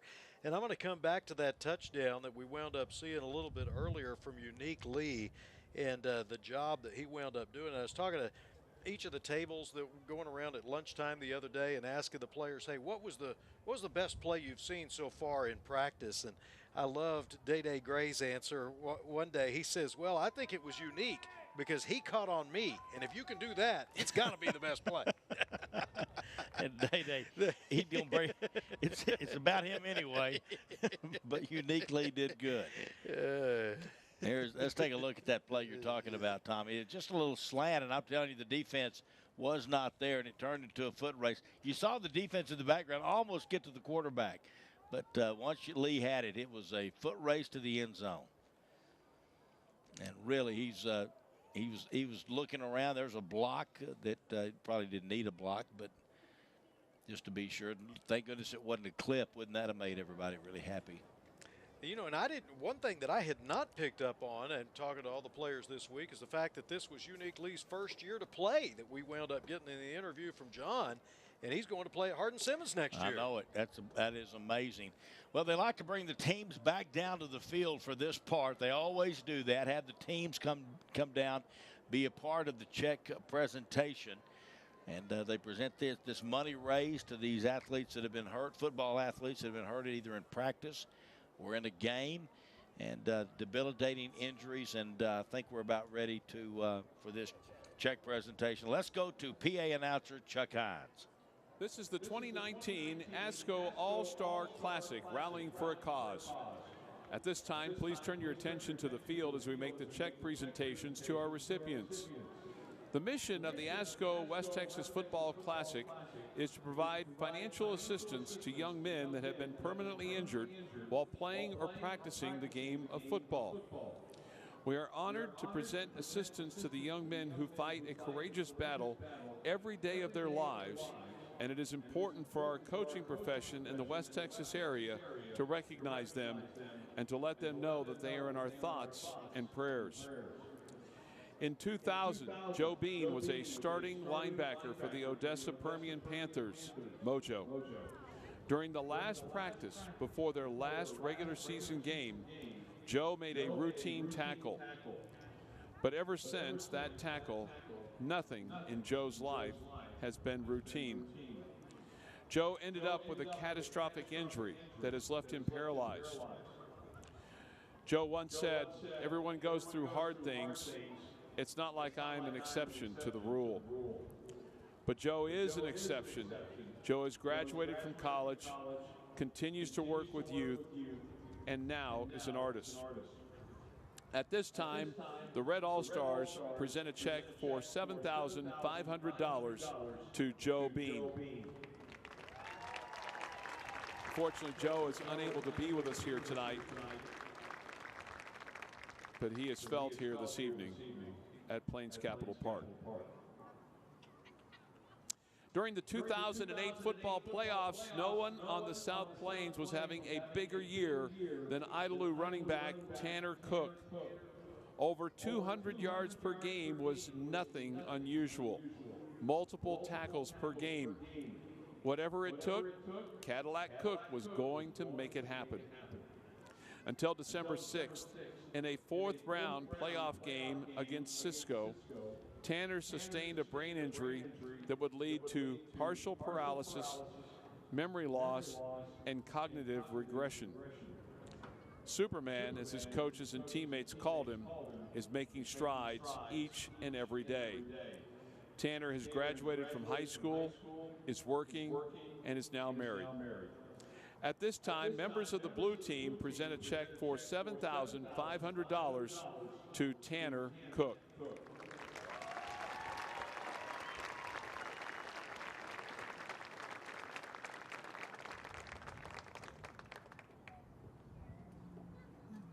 Thank you all so much for the people who make this possible. to the coaches, players, families, and fans. This gift is such a blessing to our family. We are so grateful. Thank you all for being here. God bless. Thank you, Tanner. Both of these young men face daunting medical bills, and any assistance we can provide as an organization is greatly appreciated and needed as we continue to rally for a cause. Let's give our recipients a round of applause and our participants a round of applause for being here tonight.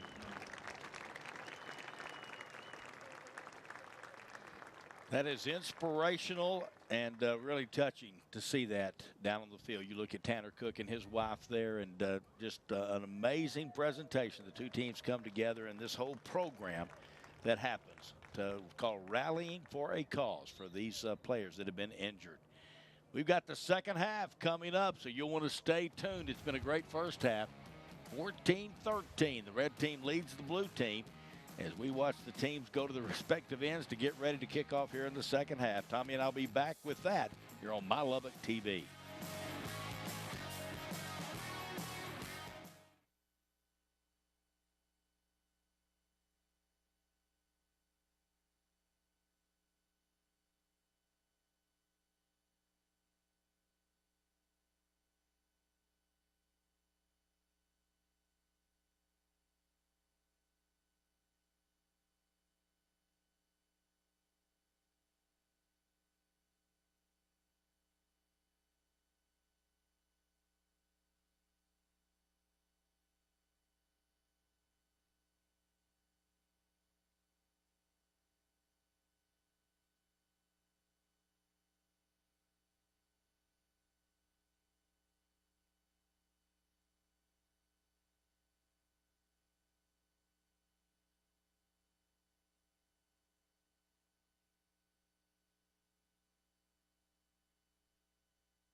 Beautiful night here in Lubbock, Texas, and we want to get this game going. We've heard weather's coming, Tommy. I don't know whether you got your weather app on or not, but certainly would like to get this game finished before anything happens. Looks like the chances go way up at about 10 o'clock, so the odds are getting better and better that this entire game will be completed. You know, we had one call a little bit early a couple of years ago, but right now 84 degrees. We got an 18-mile-per-hour wind coming out of the south-southeast, but looking pretty good for being able to finish this one. Well, I wanted you to have an opportunity, Tommy, to, as we look at the teams coming back on the field, the blue team right there, and you can see the breeze and the flags on the far side with the American flag and the Texas flag and the Lubbock ISD flag. But your impression of that touching presentation down on the field, because that's really what this is all about. It is, and not only I think is a big reality check for all of the players in this game every year, but I think about what Tanner Cook does and what Joe Bean does. You know, Tanner comes back every single year, talks to the kids. Of course, he spoke last night at the awards dinner. Joe Bean, of course, normally does as well, not unable to do it this time. But each of the two use it as an opportunity to share their testimony. And not only is it an inspiring message to these players, but I really do believe that it goes a long way in helping them understand how grateful that they are to be able to have the opportunities that they have. And just the message that they bring. Joe Bean is now a preacher. And he's really amazing how he is impacting so many people. And, of course, Tanner Cook, I think you get a really good idea from seeing Tanner Cook about the impact that his life is having on so many people everywhere around him. And these young kids here at this ball game, you know, I think that's the thing. A lot of these guys come here, and, of course, they're the best players on their team. They always have been. And they come here, and I think you sense that from hearing them talk tonight. You see that they see there's something really big about what just being here. It's not about me. And, you know, it's about other people and helping others, and I like that about this game. And many of these players, and in fact even the coaches themselves, they may know a couple of the basics of those stories, or obviously they know the purpose of the game, but for many of the coaches and players, the first time that they hear Tanner or or Joe speak is really their first time to hear the details around those stories. Yeah, you're right. I was visiting with Coach Cluley last night at the banquet, and just to give you an example about these coaches and what they do and how they think. They've had these guys, and they've got a really good player. I won't tell his name or number, but he said the kid has had no offers. He's a big, strong kid, and he said no one has offered this kid. He said, until now. As soon as I get back and we get this game over with, I'm calling the people I know. And this kid's going to get a chance to play because he can play this game at the next level. You know, we talk about Coach Cluley and what he does. Of course, he was the inaugural Cal Ripken Senior Foundation Uncommon Coach Award 5 years ago. And I was reading a little bit about that award that he got, and he talked about, of course, the fact that his dad was a coach, and much of what he got from him. But he said the most important thing that he learned from his dad was the fact that it wasn't about how many wins, how many playoffs, how many championships you win. It's what is the difference that you make in the lives of these kids off the field, exactly what you're talking about, Yep. David, and being able to make a difference in the life of somebody else. Well, these kids are a great example, and I think both coaches told me, Joe Cluley and Ralph Mason, he said, you talk about a bunch of fine young men. That's what we're dealing with. Here's the kickoff. Landon Reeves going to boom it out of the back of the end zone again, and the red team will take over, and they'll have a chance. They've got the lead by 14-13. And they'll come back on the field. They'll be going into that breeze. It's remained pretty steady. It looks like it's maybe a little stronger right now, but has remained pretty steady out of that same direction, south-southeast. So interestingly enough, you know, I guess the blue team, when they won the toss, instead of saying defer, they said they wanted to kick, and it's being enforced. So they had to kick off for each of these two halves tonight. You don't normally see that. No. Here is the first play. Monreal going to kick it out here to the outside, caught up at the 30-yard line. Going to be a pickup of about 5 or 6, and on the catch that time is T.J. De Leon, Luke Del Toro out of Muleshoe on the stop. And you watch the coaches on the sideline with the call. Second down and about 4, pickup of 6. You could live with that every play. But kids don't want to pick up 6. They want to pick up more than that. Here's the give. DeAndre Campbell stretching left. Turns it up. Going to knife his way through. About a yard short of the first down. Really a heck of a cut there by Campbell. Peyton Berquin there on the stop. He's been on a lot of tackles tonight, Berquin has. Boy, and how about the speed here of Campbell? Now, you know, he's got the ball in his inside arm, but look at this. Looks like 2 of the players for the blue team in position to make the play, but Campbell just turns on the jets to make the turn. Berquin made that stop. I didn't even know he was standing there. And he just got around his leg, stopped him a yard short. Third down and 1, tight set. 1 receiver. Well, you don't see this very often in an all-star game. 1 up top. And the ball snapped low. It's a foot race to it. Who's going to get it? Still loose. Still loose. And I think the blue team has it. They do. What a foot race to the football. The blue team, Kobe Jamison, came up with the football. What a job by Jay. Look at that. Campbell trying to get to it and just trying to shield it away. There's Jamison, had the first shot at it, still loose, and then finally Jamison jumps on it the second time, and the blue team has it. What a big turnover. And that's the second time it's been an errant snap, and the exchange there that is made for a big hole for the red team, and the blue team was able to capitalize last time, winding up getting a field goal out of it. This time they've got 1st and goal. Coach Joe Cluley excited about that. The ball at the 9-yard line. Here's the fake in the backfield, going to run it, coming near side, cuts it up at the 5, races for the pylon. Is it a touchdown? It is. Lawton Reichel. There's that speed you were talking about, Tommy. He stretched it, and still, you know, you didn't think he had enough to get there, but he did. His second touchdown of the night. You saw him stretch. He's 6'2", 170 pounds. He'll be playing for Stephen F. Austin next year. And not only the speed, but just how tall he is. And look at him being able to stretch that ball across the goal line. Excellent job. Hit the pylon, touchdown. And just that quickly, the blue team has taken the lead. Coach Cluley didn't want to go in at halftime. He wanted to stay out and keep playing. And now I see why they have kept that energy going. Here's Reeves for the extra point. It is up, and it is through. 20-14, the blue team with the lead on the red team on a quick turnover and a touchdown here on the on My Lubbock TV.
Welcome back here. 20-14, the blue team takes the lead. Let's go down to the sideline to John Sokoloff. He has the touchdown maker. Thank you, David. Yeah, I do have the touchdown maker right here. Lawton Reichel, that was your second touchdown of the game. Another rushing TD for you. Take me through that play. It was supposed to be a little trick play. We're going to flip it off to my receiver, Seth. He's going to throw it back to me. But the defender got it pretty easily, so I just pulled it, tried to make something happen, and luckily we did, yeah. So that 94-yard touchdown by by Lee, yes, there really puts your team down 14-3, and now just shortly after, now you're up on top 20-14. Was there ever a doubt in this team? No, not at all. We've been working hard all this week. We got all the faith in our defense. They're doing great right now. Offense needs to pick it up a little bit, and I think we're going to start doing that right now. And how special is it for you to get to play on such a big stage and in a game that's just for such a good cause as well? Oh, it's amazing. I mean, those guys that aren't able to play anymore, that's awful, and I praise to them, and I can't even imagine what they're going through, but I'm happy this is for them, and we're just having a blast out here. All right, Lawton, thanks so much, and now we're going to send it back up to the booth. David? All right, thank you, John. Great job, and thank you, Lawton. Reeves, of course, we knew we had extra time because Reeves was kicking off with the win, and we knew he'd boom it out of the back of the end zone. Nobody could touch it, so it will come out to the 25 for the red, and that's where they will begin here on this drive, and they're behind now, Tommy, and you got a little different outlook if you're the red team. First time to be behind in this entire football game, and it is a little bit different feel. Now, they're going to have the wind in the fourth quarter, but right now they've got it coming into their face, so a little bit more of a challenge on this drive as well. Now, of course, remember, the one time that they had their long touchdown pass, that was against the wind. You're exactly right. That the unique Lee, he went 94 yards on a little slant. Here they throw it behind this time, trying to get the ball to Caden Britt out of Florida. It's a big target, but the pass just a little bit behind him. Jesus Sanchez was right there with the coverage. Sanchez, again, we've talked about the fact that he's 5'9", 173 pounds. He's had a big night breaking up some passes. This is his second All-Star game of the year. Earlier this year, he played in a soccer All-Star game.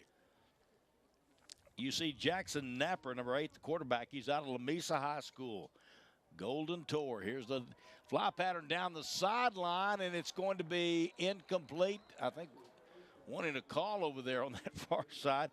Deshaun, is there a flag down? Deshaun Coleman was there defensively. I think that's only, as you were mentioning earlier, David, I think that's only the second penalty in this game. Second penalty, so it will be against Deshaun Coleman out of Monterey. And that will move the ball up and give a first down and good field position for the red team up at their own 40-yard line. Unique Lee was the intended receiver that time, and of course the blue team seen what Lee can do, and you got to keep him covered and stay close. Can't let him in the open field. First down and 10. Napper going to throw the ball. Has his man this time. It's Britt, and he'll be chased out of bounds at around the 47-yard line. Pickup of 7 yards on the play. Caden Britt with the catch, and Jesus Sanchez once again with the stop. So as many times as Britt's been thrown to tonight, that's his first reception. This one for 7 yards to make it 2nd down and short. 2nd down and about 3 yards needed. Here's the give in the backfield. Going to be right at the marker. Who got that hit? My goodness, what a hit that time. Christopher Ascoallstar with the carry, and I'm telling you, he got stood up and driven backwards. Carson Brownlow with the tackle. Watch this. Boom. I'll tell you, Carson Brownlow, he's not going to play football next year. He's going to study instead, and he's going to be doing business at University of Texas. But I think there are a lot of folks who tried to recruit him that are pretty sad he's not coming to them to play. That was like form tackle 101. Here is the give, trying to get the 1st down at midfield. It's going to be close. The officials, I think, are going to be just a little short with the mark inside the 50. Campbell with the carry, and it was a lot of push up front, but I don't think they got enough, Tommy. No, I don't think so either, and that's going to bring up a 4th down here. Are they saying that they're going to try? No, it is for sure short. I'll give Donald Young, I think it was Young, number 2, grabbed the jersey from behind and was pulling him. I don't know why that Young would be. He's not typically a defender. But they going to go for it here. 4th down and short, tight set, full house backfield. And here's Campbell going to run it outside, has the 1st down and more across the 45 down to the around the 42-yard line.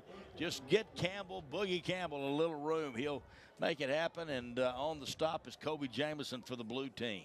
And this is the 2nd 4th down conversion the red team has had. You know, the first time it wound up being a score. So how about Coach Mason and company? And remember, this one was at midfield going for it.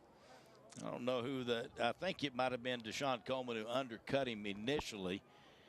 But going to be a 1st down at the 42 of the blue team. The red team on the march. They trail 20-14. Napper going to throw the fly pattern down the side. It's underthrown. Did Lee come back and get it? They did say he caught it. Now, I think this ball was tipped. I don't think something happened.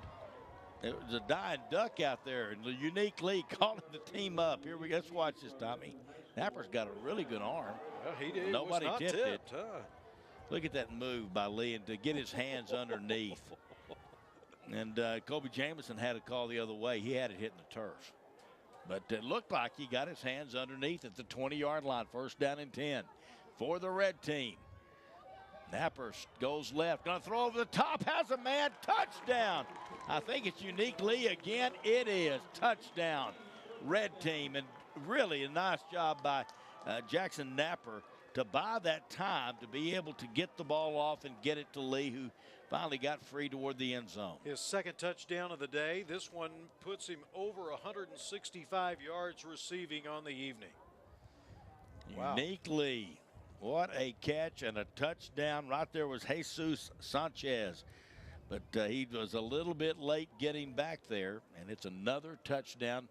We're all tied at 20 with 7:43 to go in the 3rd, and the extra point here by Ascoallstar.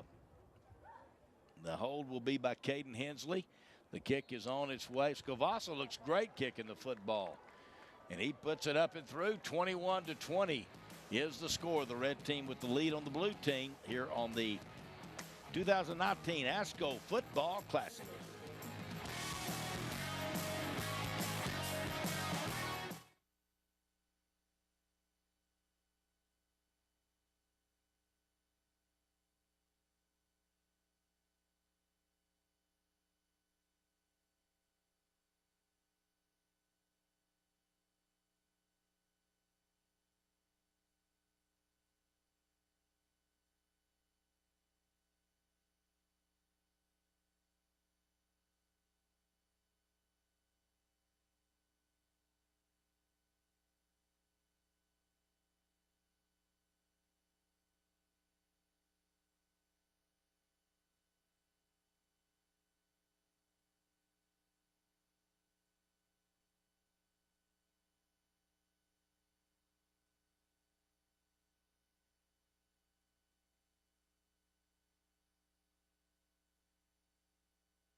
What a ball game we've got going on here tonight. The Asco Football Classic from Plains Capital Park, Lowry Field, 21-20. It's been back and forth. David Thetford along with Tommy Wood.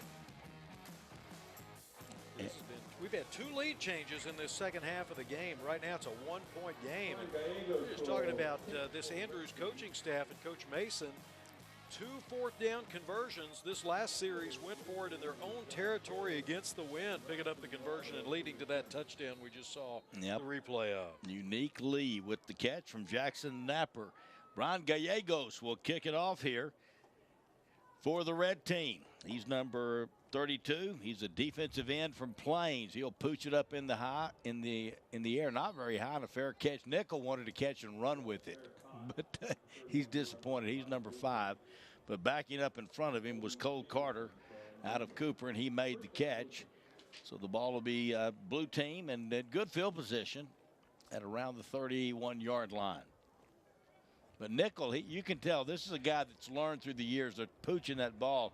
I'm going to catch it quick and take off running before the coverage can get here. And you typically can pick up 10 yards and have excellent field position. Yeah, and he's very smart as well. He's going to be playing next year at Southern Nazarene University. 5'10", 175-pounder out of Canyon. He's number 5. And, of course, the touchdown maker, Lawton Reichel, the quarterback out of Canyon. He's got 2 scores today. They're going to run the little pitch reverse and trying to get it around as Carter can't get loose, can't get away. Colton Butler from Andrews grabbed him and would not let go. Pretty good read that time, too, by that defensive player. Butler 6 foot, 185 pounds, and well, what a play that winds up being. Looked to me like Cole Carter was getting ready to cock and try to throw downfield. I think this was meant to be a trick play. He just didn't have time. Yeah, no opportunity to do anything. That you pitch it that reverse right into the defense pretty much. Nowhere to go with it. Here's the give in the backfield. Going to find some little bit of room. Ball might be out. I think it is out.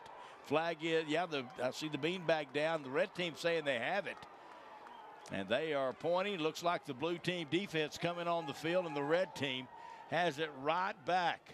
Oh, Ryan Ramirez, I think he's the one that delivered the blow to knock that out. The 5'10", 185-pounder out of Hereford.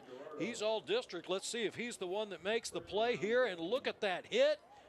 Outstanding Big job by time, Ramirez. Gallegos, I believe, is the one that got it out of there for the red team after it was on the turf. But you're right. This is an all-star game. You won't see much better hit than that right there by Orion Ramirez. Big-time hit. Here they come. Going to try to go for it on the first play. Up over the top. Caught. Touchdown. What a catch. Tyler Luna out of Andrews. And just slipped underneath, got his hands in position, and made the catch. Tyler Luna, 6'2", 170 pounds, going to McPherson College in Kansas next year, and what a play that winds up being, going to the carpet, making the catch. Just a beautiful adjustment that time by Luna to get to that football and catch it. Here it is on the replay, and I'm telling you, these are just really good football players. The defense was in excellent position. Luke Del Toro was right there, and the ball just thrown in such a way that he couldn't get to it. Scovassa on to kick the extra point. And watch it, it's just amazing catch and adjustment to the football to make that play. Monreal with that reception hits 150 yards passing tonight. Tremendous, tremendous play right there by the red team. That was Monreal who was in the ball game with that completion. Really nice job. He's out of Freona, out of Freona High School. So the red team builds it back to an 8-point lead, 28-20, 6:50. And when we started this game tonight, Tommy, I thought this maybe end up being 0-0 because the defenses were so dominating early. I think it's going to be a 0 game every year in the first quarter. And then the offenses began to figure it out. Right. They began to see, because both teams are limited in what they can do. They have practices this week, but they're hour-and-a-half practices, and you can only do so much to get all these young people together and to get them on the same page. real limited on what you can do on both offense and defense. But defense a little bit better, a little easier to adjust to, and trying to figure out how to run plays and block and all the other things. All right, here's the kickoff. Going to be Gallegos in with it. He's going to hit it line drive again, a little deeper at the 20s, kind of spins backwards. Picked up back there by Traylor, looking for some room. No room is there. He's going to get to around the 21-yard line. Cameron Stevenson right there out of Coronado to make the stop on Josh Traylor out of Midland Lee. It's so fun to have these guys all playing together on the same team and hear from all these schools around this whole part of West Texas. So how about this? I've talked about the wind and the factor that it's been. All 4 touchdowns the red team has had tonight have been against the wind. You really wouldn't have thought that at all. You wouldn't. I went down on the field before the game, and I'm thinking, boy, everything's going to happen on the north end zone tonight with the way this is blowing. Think about some of those catches, though. The one by Lee over there that he had to die for, it was underthrown. That pass down here might have been underthrown a little bit. He had to kind of scoot back underneath. But they're making the plays. That's what's important. Rocco running, throwing, and incomplete. Man, that was almost a big-time hit over there on the far side. I don't think everybody appreciated that. Ron Fredrickson was the intended receiver, and I think if he'd have caught that ball, he'd have gotten laid out. I think that might be one of the reasons why he didn't. He saw. It scared me, and I'm way up here. I think he could hear Stevenson coming on his way. Well, I'm telling you, he was on the move. I mean, if he had caught this ball, yeah, he was fixing to put the hat on him right there. Here's the give. Going to run it this time. Going to be a short gain, if any. And the defense really proud of the way they're playing right now. There's Del Toro. Day Gray is there on the stop out of Tascosa. Rockel kind of ran into his running back there a little bit as he tried to put the ball in and then take it himself. Red team defense done well containing Reichel. He's only run for 57 yards, and with as fast as he is, that is an unbelievable accomplishment here tonight. Here's a pass, going to throw it to double coverage to Donald Young, and he can't get it.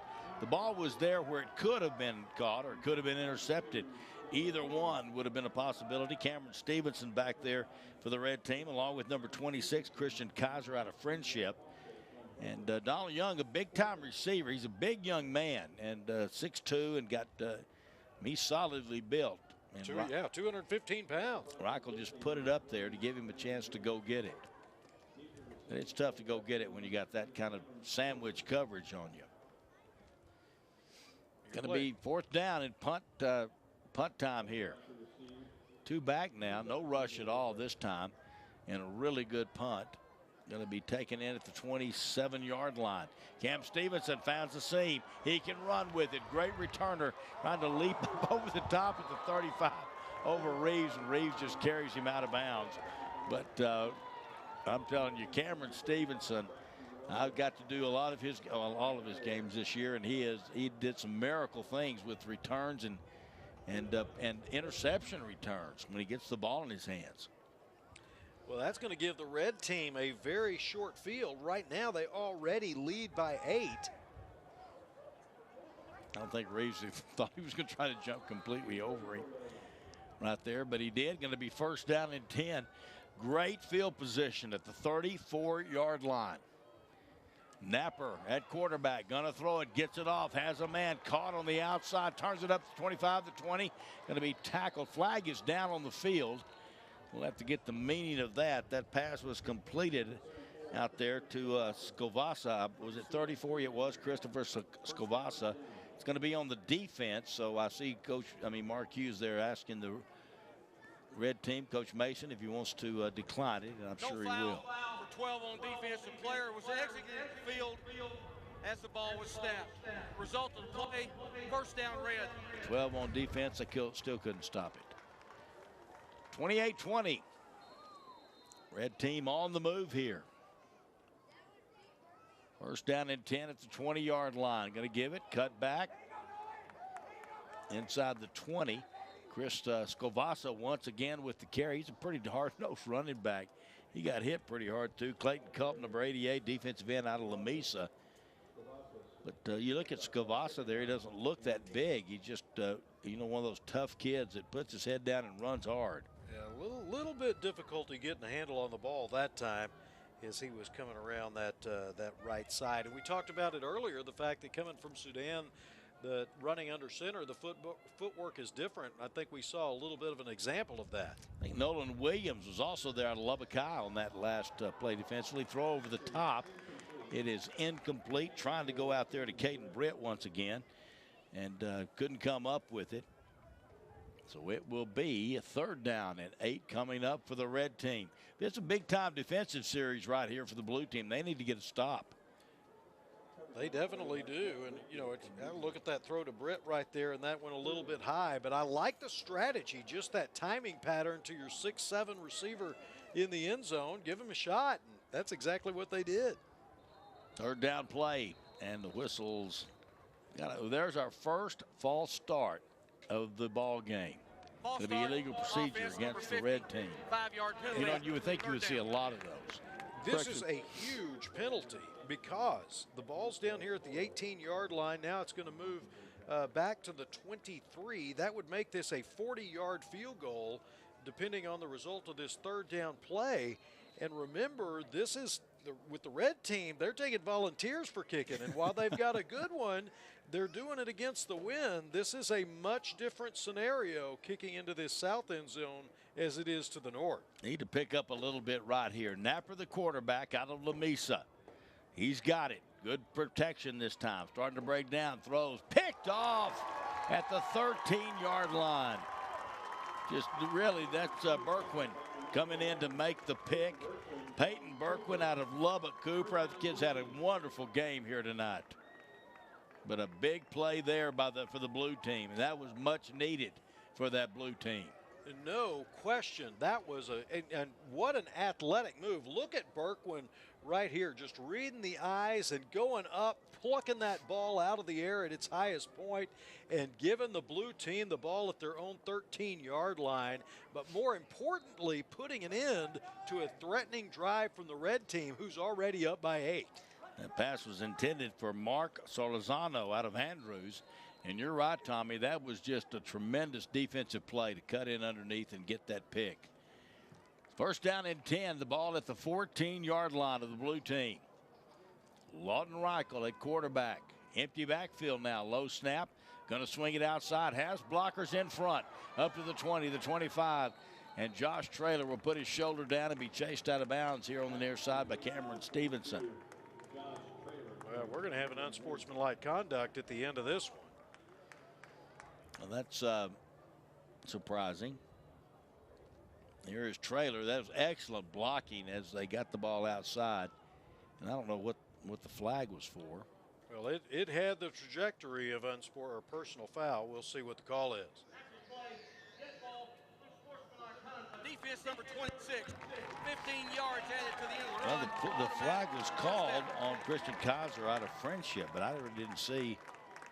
Maybe we look at it again, we'll see something else that we didn't see. Maybe it was away from the ball a little bit. Yeah, I didn't see the infraction. It was right over by the ball because the official that threw the flag, that was right where it was.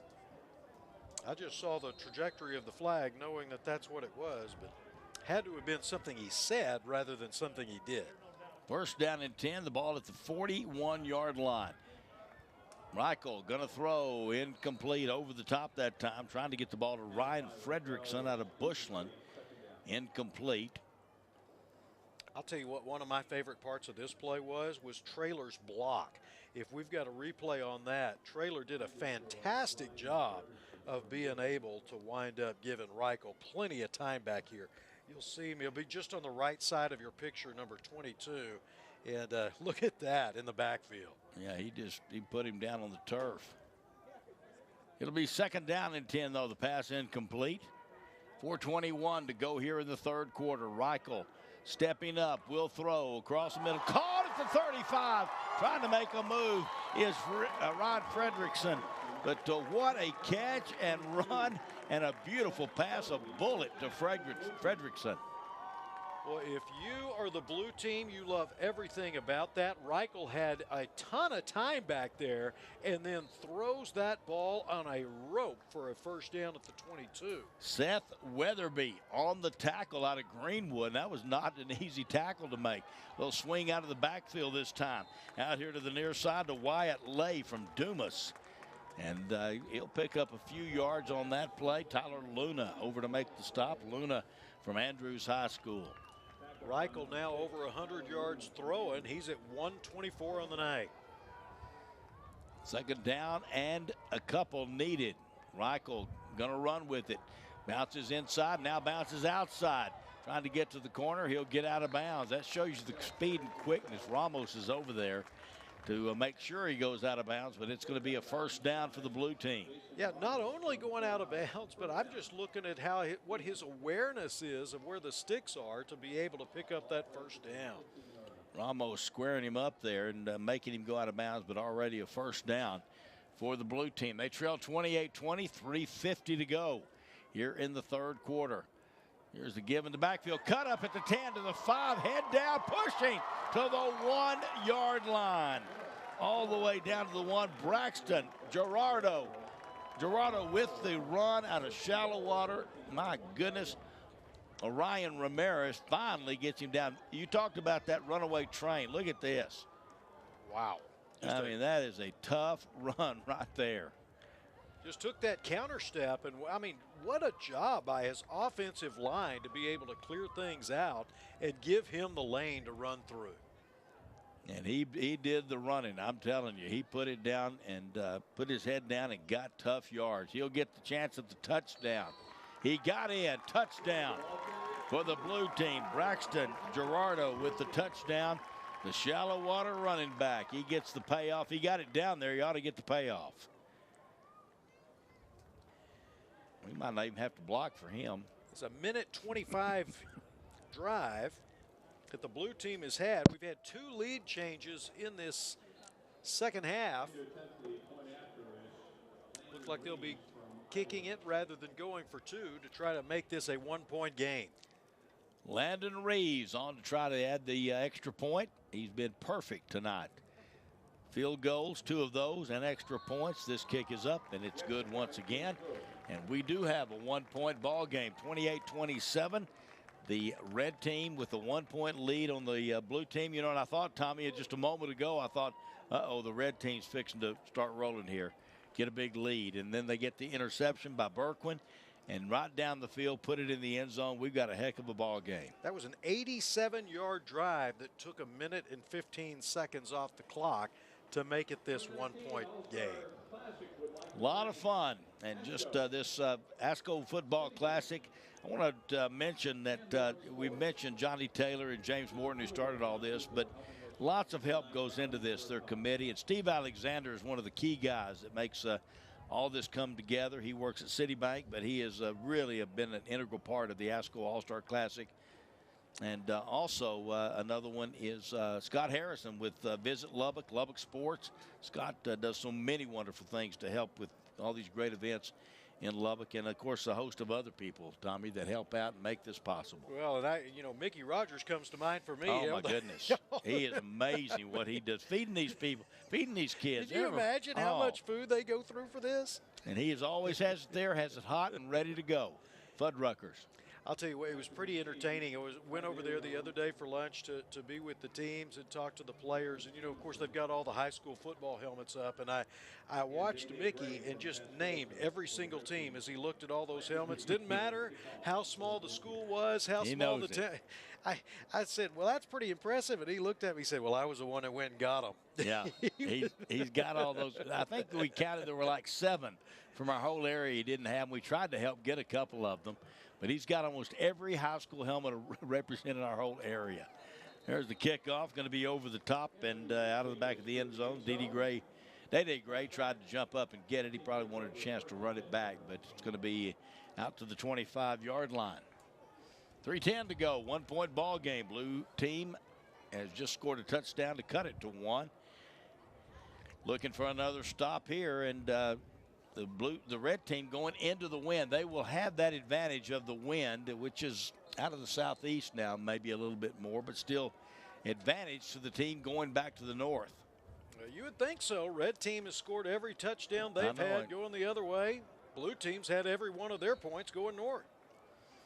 There's the give and the run that time by DeAndre Campbell. He's going to be brought down by Landon Reeves. You know, we look at Day Gray, DeAndre Campbell. Think about that. Have both of those running backs in your backfield the way Tascosa did this year. You know why Tascosa had such a great year. They had a great year.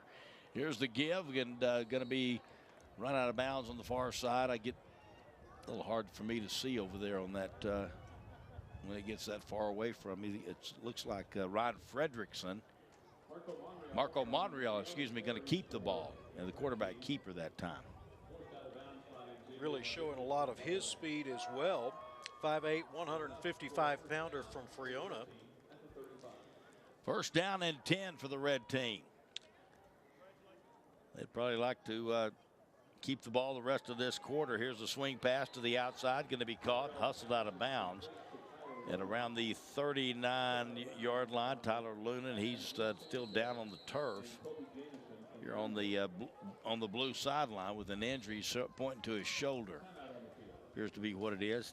Jesus Sanchez with the tackle. Certainly with this game being what it's all about, you don't want any young man to get hurt. Now there's going to be typical injuries like shoulders and ankles and sometimes knees. You don't even want those either. But Luna still down here on the blue sideline. Got the trainers down there working on them. As we celebrate our 15th anniversary, we would like to thank several sponsors who have been with us from day one. All of these companies understand what this game is all about. Citibank, Lubbock Sports, Cardinal Sports Center, Athletic Supply, South Plains Electric Cooperative, Sonic Drive-In, XL Energy, Fuddruckers, J&W Services, Raymar Communications, and ASCO. And we just want to recognize these companies. We would ask you to please remember them. These are the ones that are making it all possible to do what they do here with the ASCO Football Classic and rallying for a cause. Luna's up, and he appears to be okay. He might have a collarbone or some shoulder injury, but nothing too serious, we hope. Certainly Monreal with the pass, and there you see it. And it just went down on that shoulder, on that right shoulder, and the body weight coming in there on top of Sanchez as well. Monreal's thrown for 150 yards tonight. Monreal zips that one. How about that pass to Unique Lee? My goodness, I thought Monreal was fixing to go down, and he just kept his awareness and zipped it down there. Jesus Sanchez there on the stop again, but really a pump fake, then boom, pull it back down and zip it up the field. Monreal is going to be a preferred walk-on at Angelo State next year, and we're seeing why here tonight, particularly here in this third quarter. Out of Friona High School. So we talk about the fact that it's an all-star game and all the meaning of the game and whatnot. For these players, though, it's a one-point game coming to the fourth quarter. A little bit different feel right now. They're wanting to win. How about this play? Looked like it was totally blown up, and it's going to end up blown up. But I thought it was going to get blown up earlier.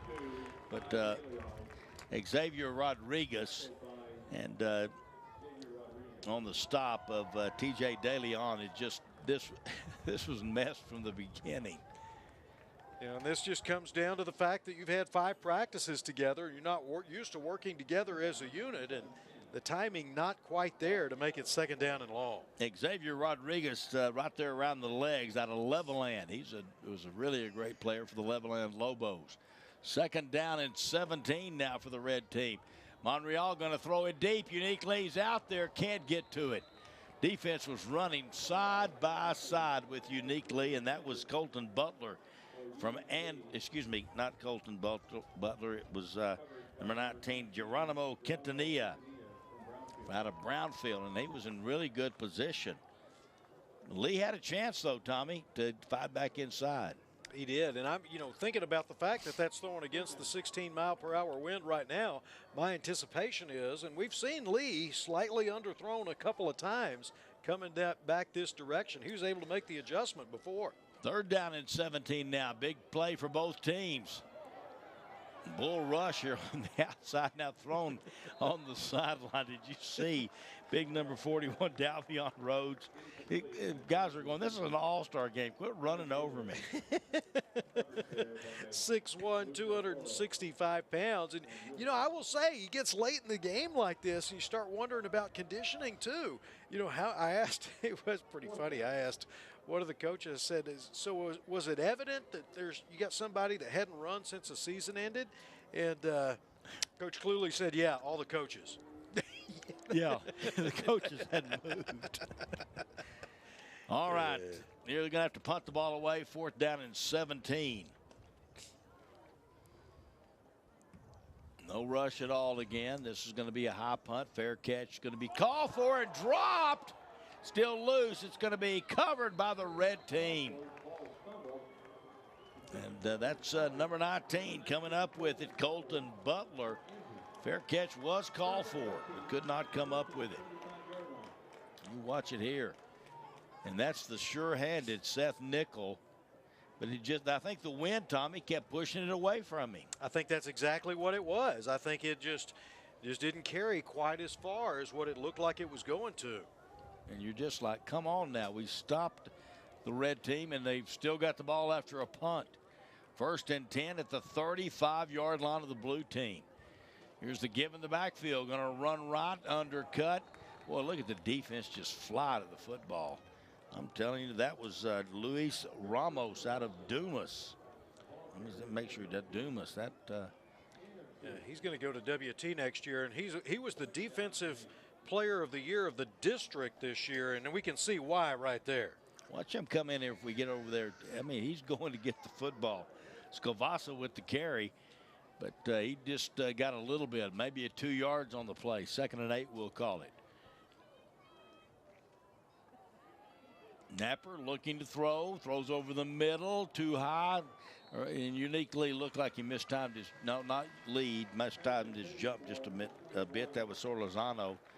And that's going to take us to the end of the 3rd quarter. We've got a 1-point ball game, 28-27. Red team over the blue team. We go to the 4th on the Ascoallstar Classic.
Welcome back. Let's go down to the sideline to John Sokoloff. Thanks. I'm now joined by the one and only Johnny Taylor. Now, Johnny, you and James Morton had a vision for what this game would be in 2005, and now, for all these years that it's gone on, do you really think that this is what you thought it would be? That's what we hoped it would be. It's really been good, and it gets better every year, and it's so much fun to be around these players, and most of them are such good kids, and it's been for such a good cause, which is maybe the most important thing. And we never dreamed it would probably be this good. How inspirational are guys like Tanner and Joe with all of this? Well, I think last night when Tanner spoke at the banquet, when Tanner spoke at the banquet last night, you could just see the players glued in on what he was saying, and you know how he overcame things, and you know how he didn't let that get him down. And I think that you know really gives him a strong message. And before we let you go, what are your thoughts on the game so far? Tight battle. It's been a great game, lots of scoring, you know, and good play. So, you know, I know the fans are enjoying it. All right, Johnny, thank you so much. Thank you. Guys, back up to you. Thank you, John, and thank you, Johnny Taylor, and thank you for all you've done, you and Coach Morton, to make all this happen. This is a fantastic event, and for a great cause. And Johnny Taylor, a big part of that. Ball's loose, and the red team mishandled the football. Lucky to. Well, let's see what's happening. I'm not sure. That was a Wildcat deal. I mean, that was a direct snap straight back to Campbell. It wasn't good. Campbell had to put his head down before he got taken off there. So really, there have been 3 big miscues on that on the snap exchange. This one, of course, not to one of their normal quarterbacks, but that's been a material piece of this game tonight. And the ball goes over, first down and 10. Now you know they love that Wildcat with Campbell. Just get the ball to him and let him go find some daylight somewhere, and he's been able to do it tonight. But that time he didn't handle a snap, so it's going back the other way with the blue team, who trails by 1. We just started here in the 4th quarter, and Lawton Reichel is at quarterback. Trailer in motion, going to swing it to him on the outside, trying to get some blocks. He breaks through for a couple. Well, the defense has really run to the ball well. Reese Wagnon out of Lubbock Cooper over there on the stop that time. There are 5 Lubbock Cooper Pirates on this in this game tonight, and Wagnon the only one on the red team. Everybody else is over on the blue. I guess it'd make you feel kind of bad, wouldn't it? I said, is there anybody you're gunning for tomorrow night? He said, 1 or 2. Exactly. That's real kind of weird. There's a ball that's popped out loose, picked up over here on the near side by the red team. On the run down the sideline, Ramos, he's going to take it in for the touchdown. Jason Ramos out of Coronado, and that ball just kind of squirted out. Ramos was standing there, kind of running up the field, scooped it up. Watch this play. Reichel with the completion, and then the ball's going to Fredrickson with the catch. There you see the hit that knocked it out. That was Drake Emery who knocked the ball out. Emery out of Bovina, and it's going to turn into a touchdown for the red team. And you talk about a change of fortunes. That'll drive a coach crazy and make one really happy. Yeah, just a scoop and score. What a play there by Ramos going the other way. 6 foot, 190 pounder defensive back going to UTI Dallas. He's kind of a cut up, Ramos. He was with the Mustangs all year long, and that's what Coach told me the other day. Here's the kick. Scovasa puts it up and through, and the red team up 35-27, and you just see it here and see the pickup, and he's on his way. He likes to talk, Ramos does, and of course he's going to love that play that he was able to get that. He's a pretty talented young man too. He made a couple of good moves right there. Well, and it was a great job of just staying in bounds. There were a couple of times it would have been very easy to allow his momentum to take him out, but just outstanding body control to be able to keep from it. So now the blue team finds themselves down 8 points. And it looked like that they had the ball back and a stop and in good shape. And just that quickly, the red team puts the pressure on again with 11 minutes to go in the ball game. Still plenty of time. Well, and it's still a one score differential in this ball game. With the 2-point conversion, they could get it tied up, and I would say that anything could happen here. I think that's been proven already. You know, it's fun for these guys to get to meet one another. You know, most of these players, they don't know anybody from these other schools, or especially the big school, small school deal. They really haven't never had a chance to play against them or really know them. I think that's kind of a neat thing, and they've been together all week, doing things, practicing, going to movies, eating out. It's been a fun week for them.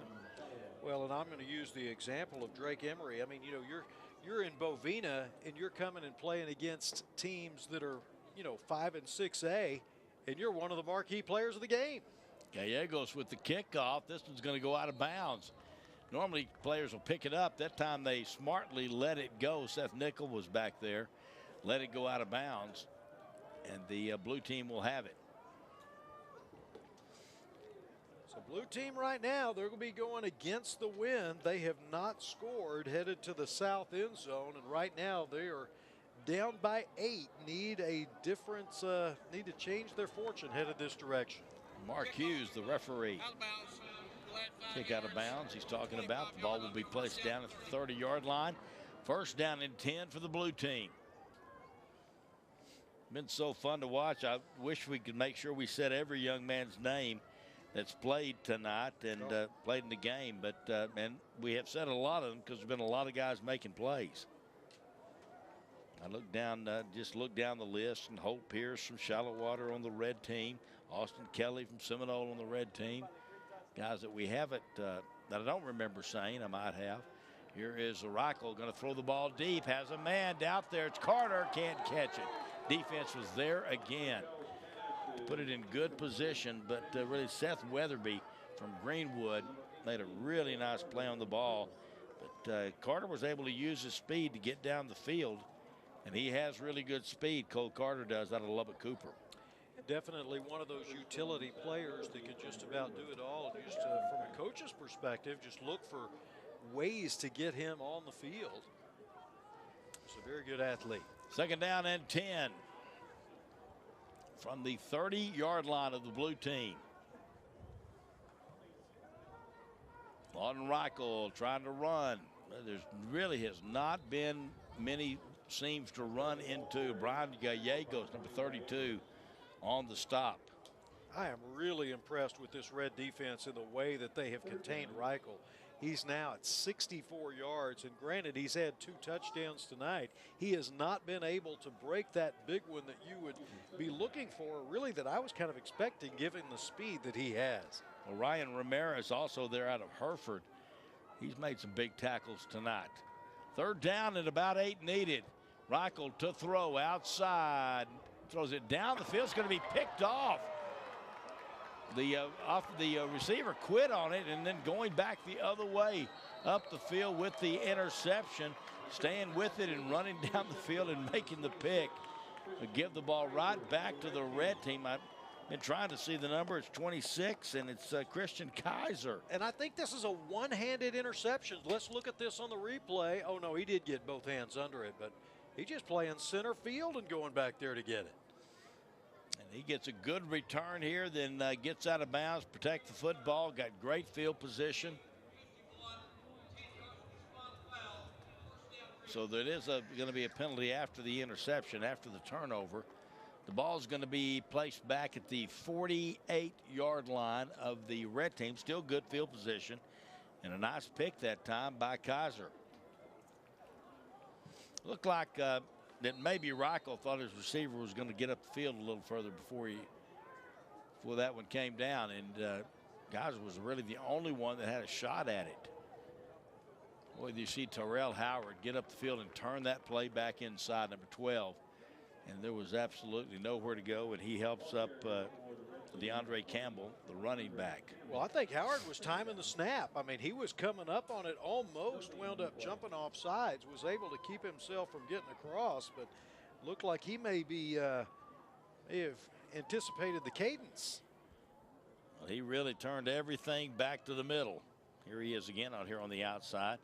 He's rushing from there, going to throw underneath, caught here. It's Hensley with the catch, and Caden Hensley and Peyton Berquin with the stop. They thought they might try to go to Caden Hensley a little bit more because he just got out of football. It's not like these other guys have been, out of baseball. These other guys have been playing football. Peyton Berquin again on the stop, but you talk about a great possession receiver. It is Caden Hensley. You mentioned baseball. He's going to be playing baseball for Midland College next year. No, he's a really good baseball player, and he's a great receiver. Here's the give in the backfield. Nice moves. Look at that. Breaking loose. Day Campbell. Jesus Sanchez finally makes the stop, but you saw a little of that boogie that we've been looking for. There it was right there. Got a couple of different gears here. Plant it, get it on up the field. Sanchez with a bulldog tackle. Well, and red team really keeping the clock moving right now. That's exactly what they want to be doing with an 8-point lead in the fourth. 8:26, ball dropped, but picked up quickly by Monreal. He will throw the ball down the sideline. Is it caught? Incomplete. They're going to say out of bounds.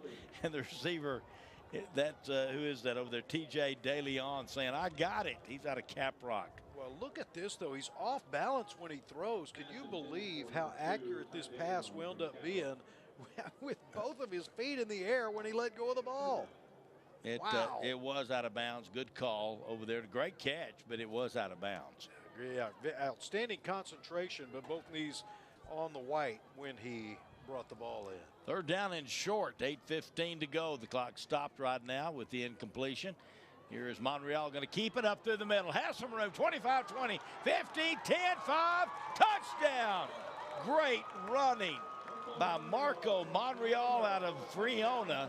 And I'm telling you, he showed some speed there, too, and great moves.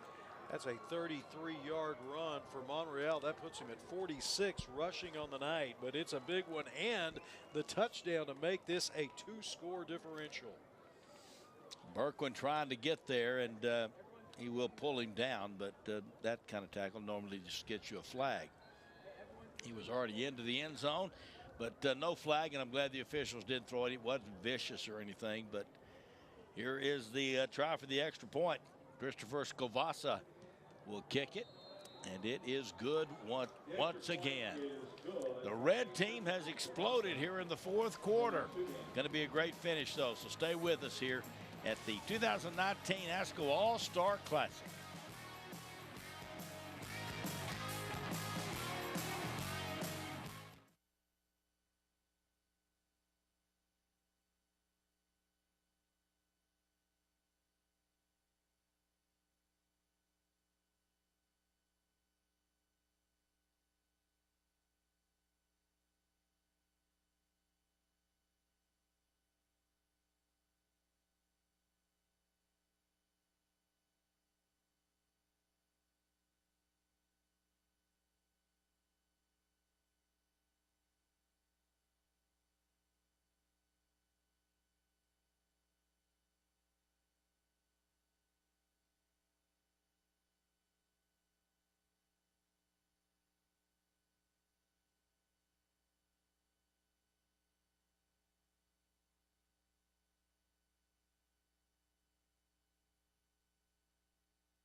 This is a production by the students and staff at Lubbock ISD TV in collaboration with Raymar Communications.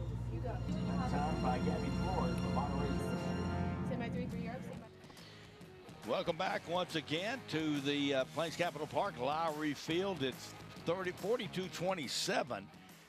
And there's a lot more points been scored in this game than I thought there would be. David Thetford along with Tommy Wood. David Foote, our spotter, is here. He's doing a great job. Brenner Wood is over there doing the stats. And I thought he wasn't going to have any stats to keep up with. But there have been a lot, and they've probably been hard to stay up with, would be my guess. Yeah, there for a little while, it looked like track and tackles was going to be the thing to do. Yeah, who got the most tackles was going to be the big stat on the night. But they have started to move the ball, had some turnovers and the conversions. Here's the kickoff, kind of got his steps off there a little bit. Picked up at around the 29. Diving forward is Wyatt Lay with the return. Wyatt's going into the Marines next year. 6'2", 200-pounder out of Dumas, all district.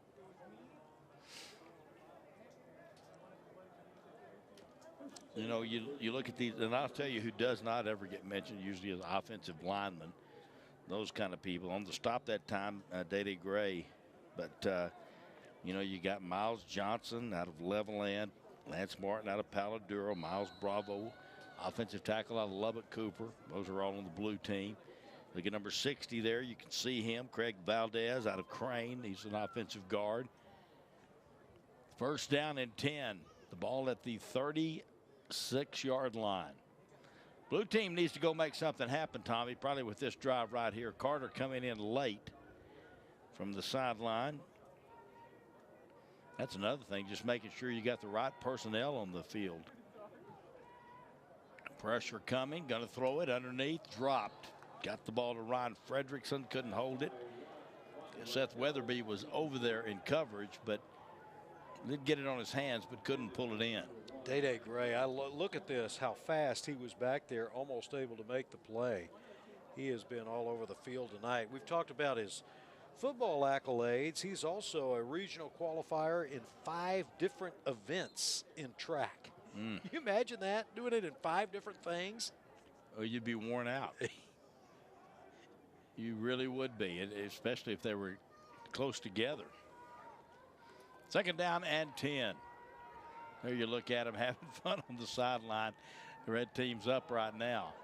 Blue team with the football, though. Big run here. Going to be a first down and more. Josh Traylor. Yeah, look at him trying to get out of bounds and stop the clock at the end of it. We'll stop on the movement of the sticks as well. Josh Traylor. This is a guy that could put a touchdown on the board almost immediately. Just get him a little room, a little daylight. He has great moves and speed out of Midland Lee. 2 times All-State. He was a regional qualifier in the 100 meter. Did you see Ramos, Jason Ramos, who is a great tackler? He goes, "Where did you go?" He thought he had him. Swing pass to Traylor, trying to get him to the outside. He'll stop, cut back, still trying to get loose, can't do it. Going to be pulled down. Somebody made a great defensive play right there. Was it 23? Dakota Helfer out of number 23 out of Pampa. He really made a nice play and hanging on, because if he gets away from him, he may get all the way back to this side where there are no red jerseys. And Helfer just hangs on and will not let go. You know, you start doing a lot of that juking out there, and, you know, in the regular season, that can turn into a lot of good stuff. In an all-star game, defense is awfully good. Now, there's no weak links out there. Here's pressure coming. Look at that. Nice job by Reichel to get away. He's going to come up the field, pick up a block from Nickel, and get out of bounds. Well, how about Nickel's awareness there? I mean, Reichel pointed him out, but Nickel turned around and made that block at the last moment. That's Jason Ramos, who was there waiting and actually made Reichel go out of bounds. But you're right, Nickel was right there to he turned around and became a blocker immediately. First and 10 at the 35. 6:21 left to go in the ball game. Big drive here for the blue team. Faking it, no, going to give it to Traylor. He probably wished he had faked it to him. Nowhere to go in the backfield this time. Excellent play that time. Dakota Helfer back there, along with big number 90, Dadrian Madrid out of Midland Lee. He kind of there to help clean it up. David Foote got the first guy right. Dakota Helfer was the guy that was really down around the legs and made the stop. But Dadrian Lee, he's out of Midland Lee, pretty big young man. Reichel in trouble, nowhere to go, just throws it at the feet of Traylor, get rid of the football. And once again, the red defense, and how about the defensive line specifically this time? Reichel just nowhere. I think this is the first time we've seen either one of these quarterbacks just have to throw the ball away. I didn't know, was he getting that much pressure? It seemed like he had some time to buy a little bit more time. Well, it was all, but the play was designed to throw underneath, and there was just nowhere there to go. And then throw it over the top. Well, I got to run the play. Here is the Reichel once again, going to throw down the middle. Caught at the 17, down to the 15, and pulled backwards and thrown down. But it'll be marked. That's Nickel with the catch. And really a heck of a play. Seth Nickel out of Canyon from his quarterback out of Canyon. Lawton Reichel I bet the folks up in Canyon seen that hook up many times. De Leon comes over to make the tackle out of Caprock, and well, I'll tell you what, this may have been, or excuse me, that is not De Leon making the tackle. Ramos. Yeah. And Weatherly, yeah. First down and 10, though. Here's the give. Trailer turns it up at the 15 to the 10. Breaks the tackle to the 5 to the goal line. Touchdown. He should have gone down twice. He wouldn't go down. And Josh Trailer puts it in the end zone. And the blue team needed that. The running back out of Midland Lee. Look at that power just running through tackles. Yeah. We talked about smelling the goal line earlier from Reichel, and now we see it from Trailer. As you mentioned, he looked like he was going down 2 separate times. He's 5'8", 178 pounds, and he's strong. Very strong. Got strong legs, 5'14". Actually, a regional qualifier in power lift. He's really a talented athlete. Here's the try for the extra point by Reeves. It is up, it is good, and it's 42-34. Back to an 8-point ball game. The Blue fighting their way back in against the red team here in the 2019 Ascoallstar Classic.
Well, it's going to be a great finish, I predict. 42-34. Red team leads the blue team.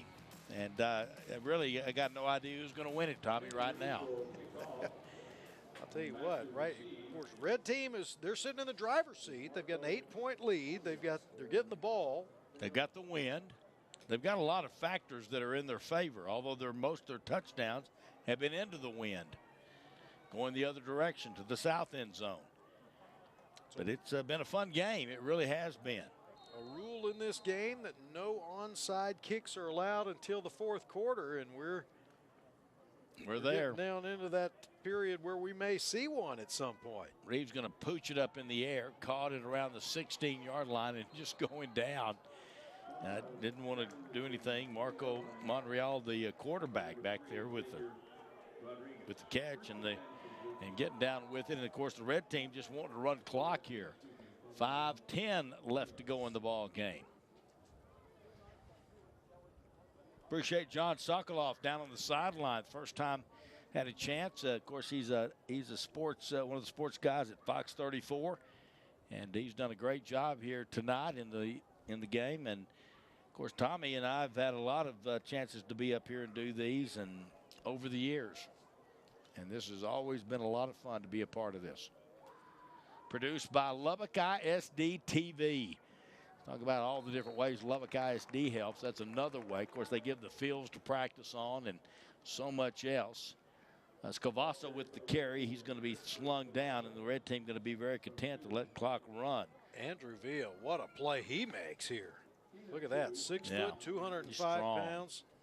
He's in Plainview, going to stay in Plainview. He's going to be playing at Wayland next year. Tell you, Coach Henderson has got some good players coming that can really make a difference at Wayland. You know, I think Wayland just does a fantastic job of recruiting. It seems like every year when we do these games, there are many Wayland players that are difference makers. Well, you know, a lot of these guys from these smaller schools and everything, Wayland's a great fit for them. It's a great place to go play, to keep getting the chance to play.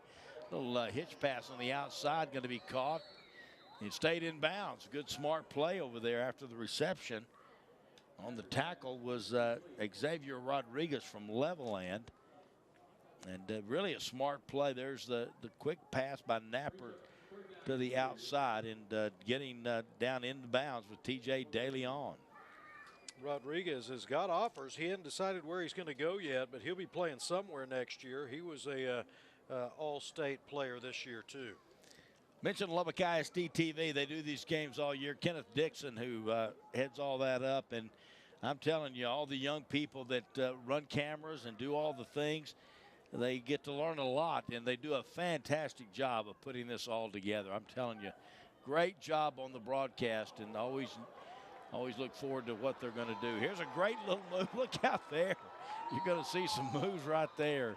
And with the catch and run that time, DeAndre Campbell, Carson Brownlow finally makes the stop, but Campbell made a couple of other guys miss earlier. Watch this little pitch on the option.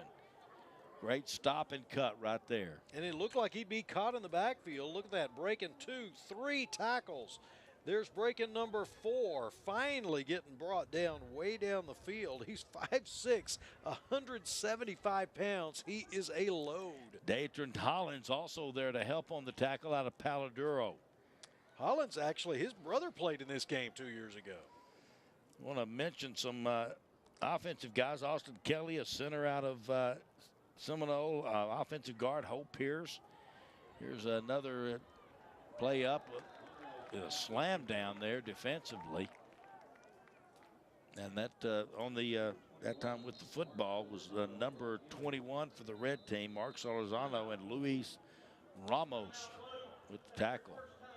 Blue time using its first time out. That was also helping there was Villa. He's the one that did the body slam. Napper now goes over 100 yards passing.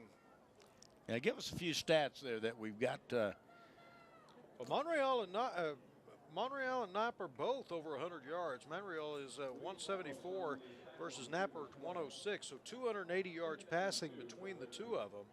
And this is you look at overall total offense for the red team, 362 yards. That's a lot of offense for that red team. I was given a few of the offensive guys that maybe we haven't said. The linemen, Austin Kelly and Hope Pierce out of Shallow Water. Greg Prado out of Caprock. He's an offensive guard. Carlos Gonzalez out of Stratford, and Brady Newton out of Shallow Water. Also Logan Perkey out of River Road, Amarillo River Road. Trent Stansel out of Farwell. Then you've got Midland Lee's Javen White. He's a big young man. Bushland's Hunter Miller. And I think we said most of the other guys on offense for the red team. I'll try to do the blue team here in a minute. Those offensive linemen that do all the dirty work, they don't ever get their name called. And there's some really good offensive linemen here in this ball game for both teams. Second down and 2 coming up for the red team. 2:33 left to go. Gonna throw it up over the top, near side. Caught! Inbounds. What a move on the ball that time by Caden Hensley. Of course, I've watched him do it all year long. He is unbelievable. Watch this action and watch his feet and how he does this. I think it's just an adjustment, maybe a little bit of a push off, but not much. And just a great adjustment on the ball, turn around to bring it in. And he's not going to be satisfied with 1 foot in bounds. He got them both. He got them both. Both down. Luis Ramos was right there, and he was in good position. And out of Dumas, and just a great catch and really a good pass from Napper. Well, the red team they're not just running it up the middle here, are they? Now they will. There's a run up the middle, inside the 5, down to the 3, maybe the 2. This time DeAndre Campbell. That's what I would do right now. I'd give it to DeAndre Campbell. Well, they've done it 15 times tonight. 75 yards is what he's been able to do for them. And Day-Day Boogie, he's got it, and coming in there to make the stop, number 3, and for the blue team, Xavier Rodriguez. But it's about put the nail in the coffin time here for the red team. If they can punch this one in with 1:45 and the clock moving, and a second down and goal from the 3. Here's a little pass tipped up in the air. That almost got dangerous, almost intercepted as well. I mean, almost caught as well for the touchdown after it was tipped. Yeah, anytime that ball gets tipped at the line of scrimmage, I think on both sides you can hear a collective inhale waiting to see where it's going to come down. Here they go again. Going to give it to Campbell. Backfield. Villa. Andrew Villa. He has turned into a wrecking crew out there from Plainview. Big time tackle right there. And a 4th down. Blue team going to call timeout. You look at Andrew Villa right there. He looks so nice, doesn't he? Yeah. I mean, he's turned into, he's really made some big, tough throw. Watch this tackle right here. You'll see what I'm talking about. I got you. And then just a body slam backwards. Strong young man. In fact, Day-Day gets up, looks at, who was that had me that time? You know, Villa from Plainview, and he is, of course, we're used to talking about him as a running back, seeing everything that he winds up doing, but he is very, very versatile. And I know we keep on talking about the fact that everybody in this game has gotten a lot of not only athleticism, but they're very intelligent. You know, we've got 2 valedictorians in this game. We got a salutatorian in this game. I have no idea how many academic all-state players we've got. These are folks that you can put them in different positions that they haven't been in before, and they're going to be able to pick up on it very quickly. These are achievers, as they really are. Look at big number 75. He ought to be, where's he playing next year? Javen White out of Midland Lee. He's going to Cisco College. He is a big young man. Well, they're going to kick it. Look here, they're going to kick the ball to try to get really put it away. And I'm going to come back to Javian White as well with something that he told me this week that was pretty good. Skovasa to try to get the 3. He puts it on its way. And the volunteer kicker has given the red team really an 11-point lead now. Probably it'd take a lot to get it done here with 1:24 for the blue team. And really a nice kick that time by Christopher Skovasa. All right, back to Javen White. Yeah, so he's 6'5". He's 300 pounds at Lee. And I asked him about what other sports he winds up playing. He says lacrosse. I said, Lee's got a lacrosse team? He said, well, they used to. They don't anymore. I still find a way to play. I said, well, you don't look like a lacrosse player. He says, Not well, at really, all. I'm just in it to hit people. And I believe him. I believe him, too. You know, we were talking, the blue team's about to get it back, and there are some guys on offense offensive lineman Bryson Resendez from Odessa. I mean, not from Tahoka. He's an offensive tackle. Abernathy Nathan Sullivan, who led our invocation last night at the banquet. Center out of Abernathy. Ralph Navarrete, offensive tackle out of Crane, Texas. Greg Valdez out of Crane, also an offensive guard. Edgar Rodriguez out of Greenwood, an offensive guard. Miles Bravo out of Lubbock Cooper. Lance Martin from Paladura, a center. Miles Johnson, an offensive tackle from Levelland. And you just want to get those guys. A lot of the defensive guys have made plays, and we call their name. And on offense, they've caught the ball or run with the ball. But those offensive linemen so many times, and they're all-stars just like everybody else that's here. No question about it. In fact, several times when I've asked for each of the coaches who are some of the folks that have really emerged as leaders, offensive linemen were some of the first names that they would give me. Big old guys and taking care of the others. They caught at the 16-yard line, coming to the near side, trying to find a hole. It's Trailer, and he'll stiff arm, be taken out of bounds here on the near side by Vito Prieto. And that will be the blue team now with the football. They got to go score quick. 1:16 left to go. They trail 45-34. What I really liked Coach Mason's strategy to kick that field goal and make this a for sure 2-score game. Smart play, and now the blue team has got to get the ball down the field quickly. They've got to have time to get a score and then get an onside kick. They've got the people that could go get it done. They do have Lawton Reichel, the quarterback that everybody's been talking about. Great athlete, great quarterback. They've got Trailer as well, running back. This time they're going to throw the ball deep. It's going to be picked off. It is, and just out of bounds on the far side. And that was Christian Kaiser over there with the pick. And Rockel just threw it deep down the field, Tommy, and there really wasn't a receiver back there. I think that's his second interception of the day, and I think the second time that he's kind of found himself alone to make it happen. So he's going to go out, and Coach Cluley goes right over to him and puts an arm around him. And I guess the closest receiver to that football was Cole Carter from Lubbock Cooper, but he was not really very close. Looked like Rockel just aired that one out.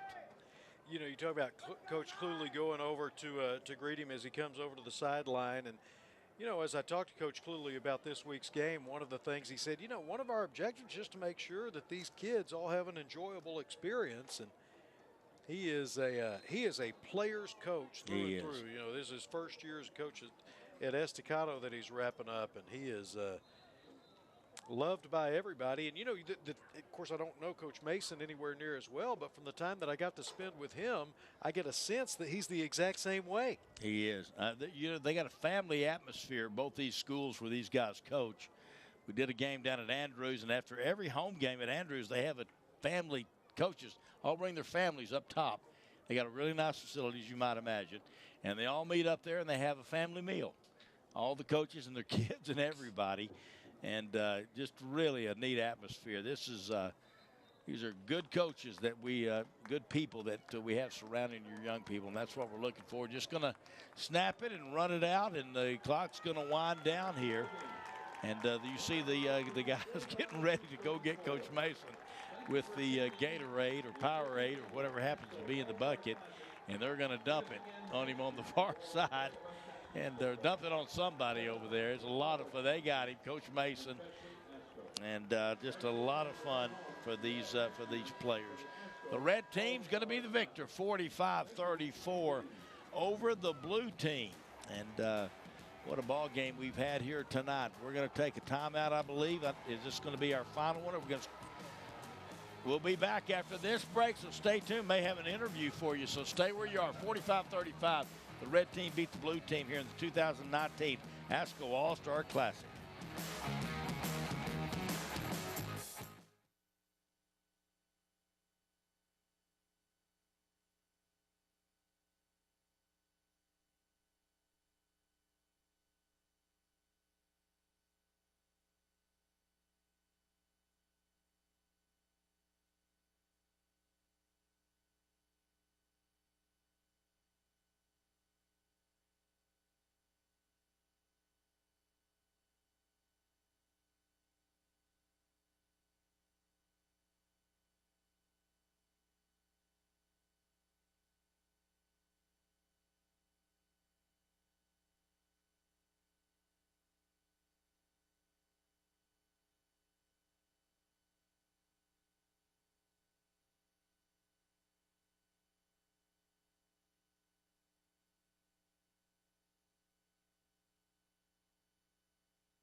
Welcome back here to Plains Capital Park, Lowry Field. The 2019 ASCO Football Classic is just wrapped up, in the red team with the 45-34 win.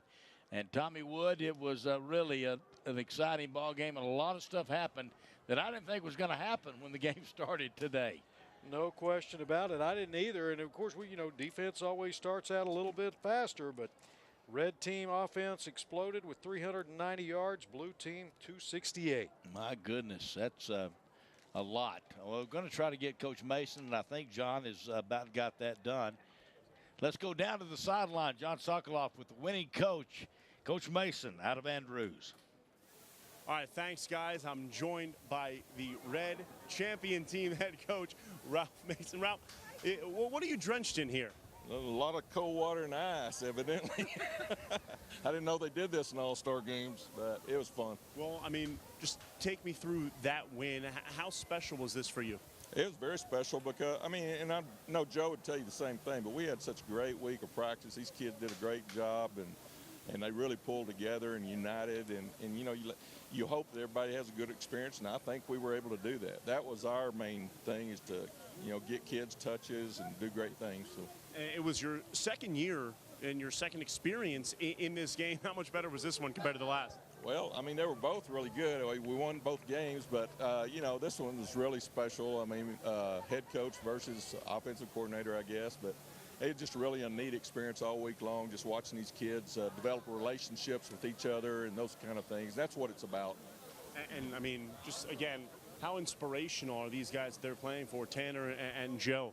I think these guys learned a lot about that this week, and especially listening to Tanner last night, what he had to say. And we talked about it all week as well. I mean, I think it meant something to them, and it's something that they can carry on, you know, the rest of their life.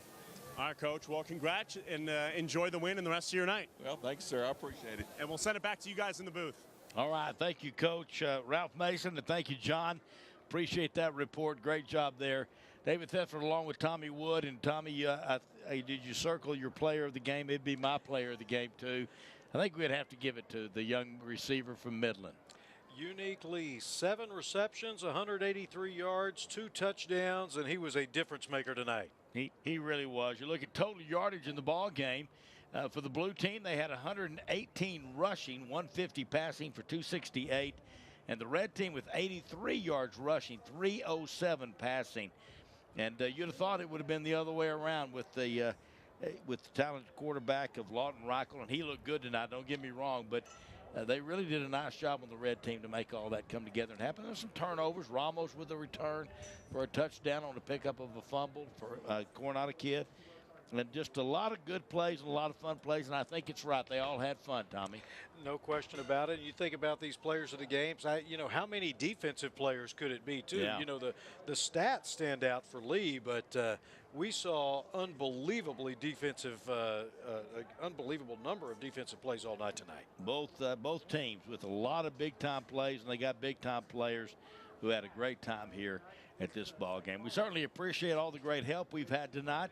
And I appreciate David Foote. I don't normally have this kind of I usually have to try to find them myself. I'm telling you, David, it made it a ton easier for me with having you here spotting tonight.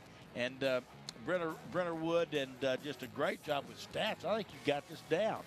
You got it, man. He's going to make it happen. Of course, Tommy, always fun. Appreciate TV, Lubbock ISD TV 12. Thanks to Zach Sparkman, who keeps us all running up here. But fun game, Tommy. We appreciate it. Just fun to do the game with you. Great job again. Well, and you know, the fact that it's a football game in June, it kind of breaks the monotony of not having games, and we get a good one every year. That makes it even better. And it's for a great cause. The Asco Football Classic rallying for a cause.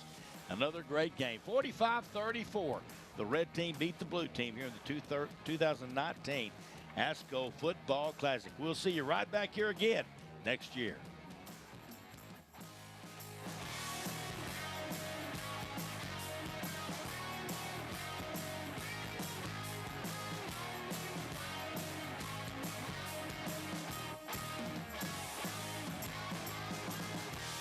This has been a production of the students and staff at Lubbock ISD TV.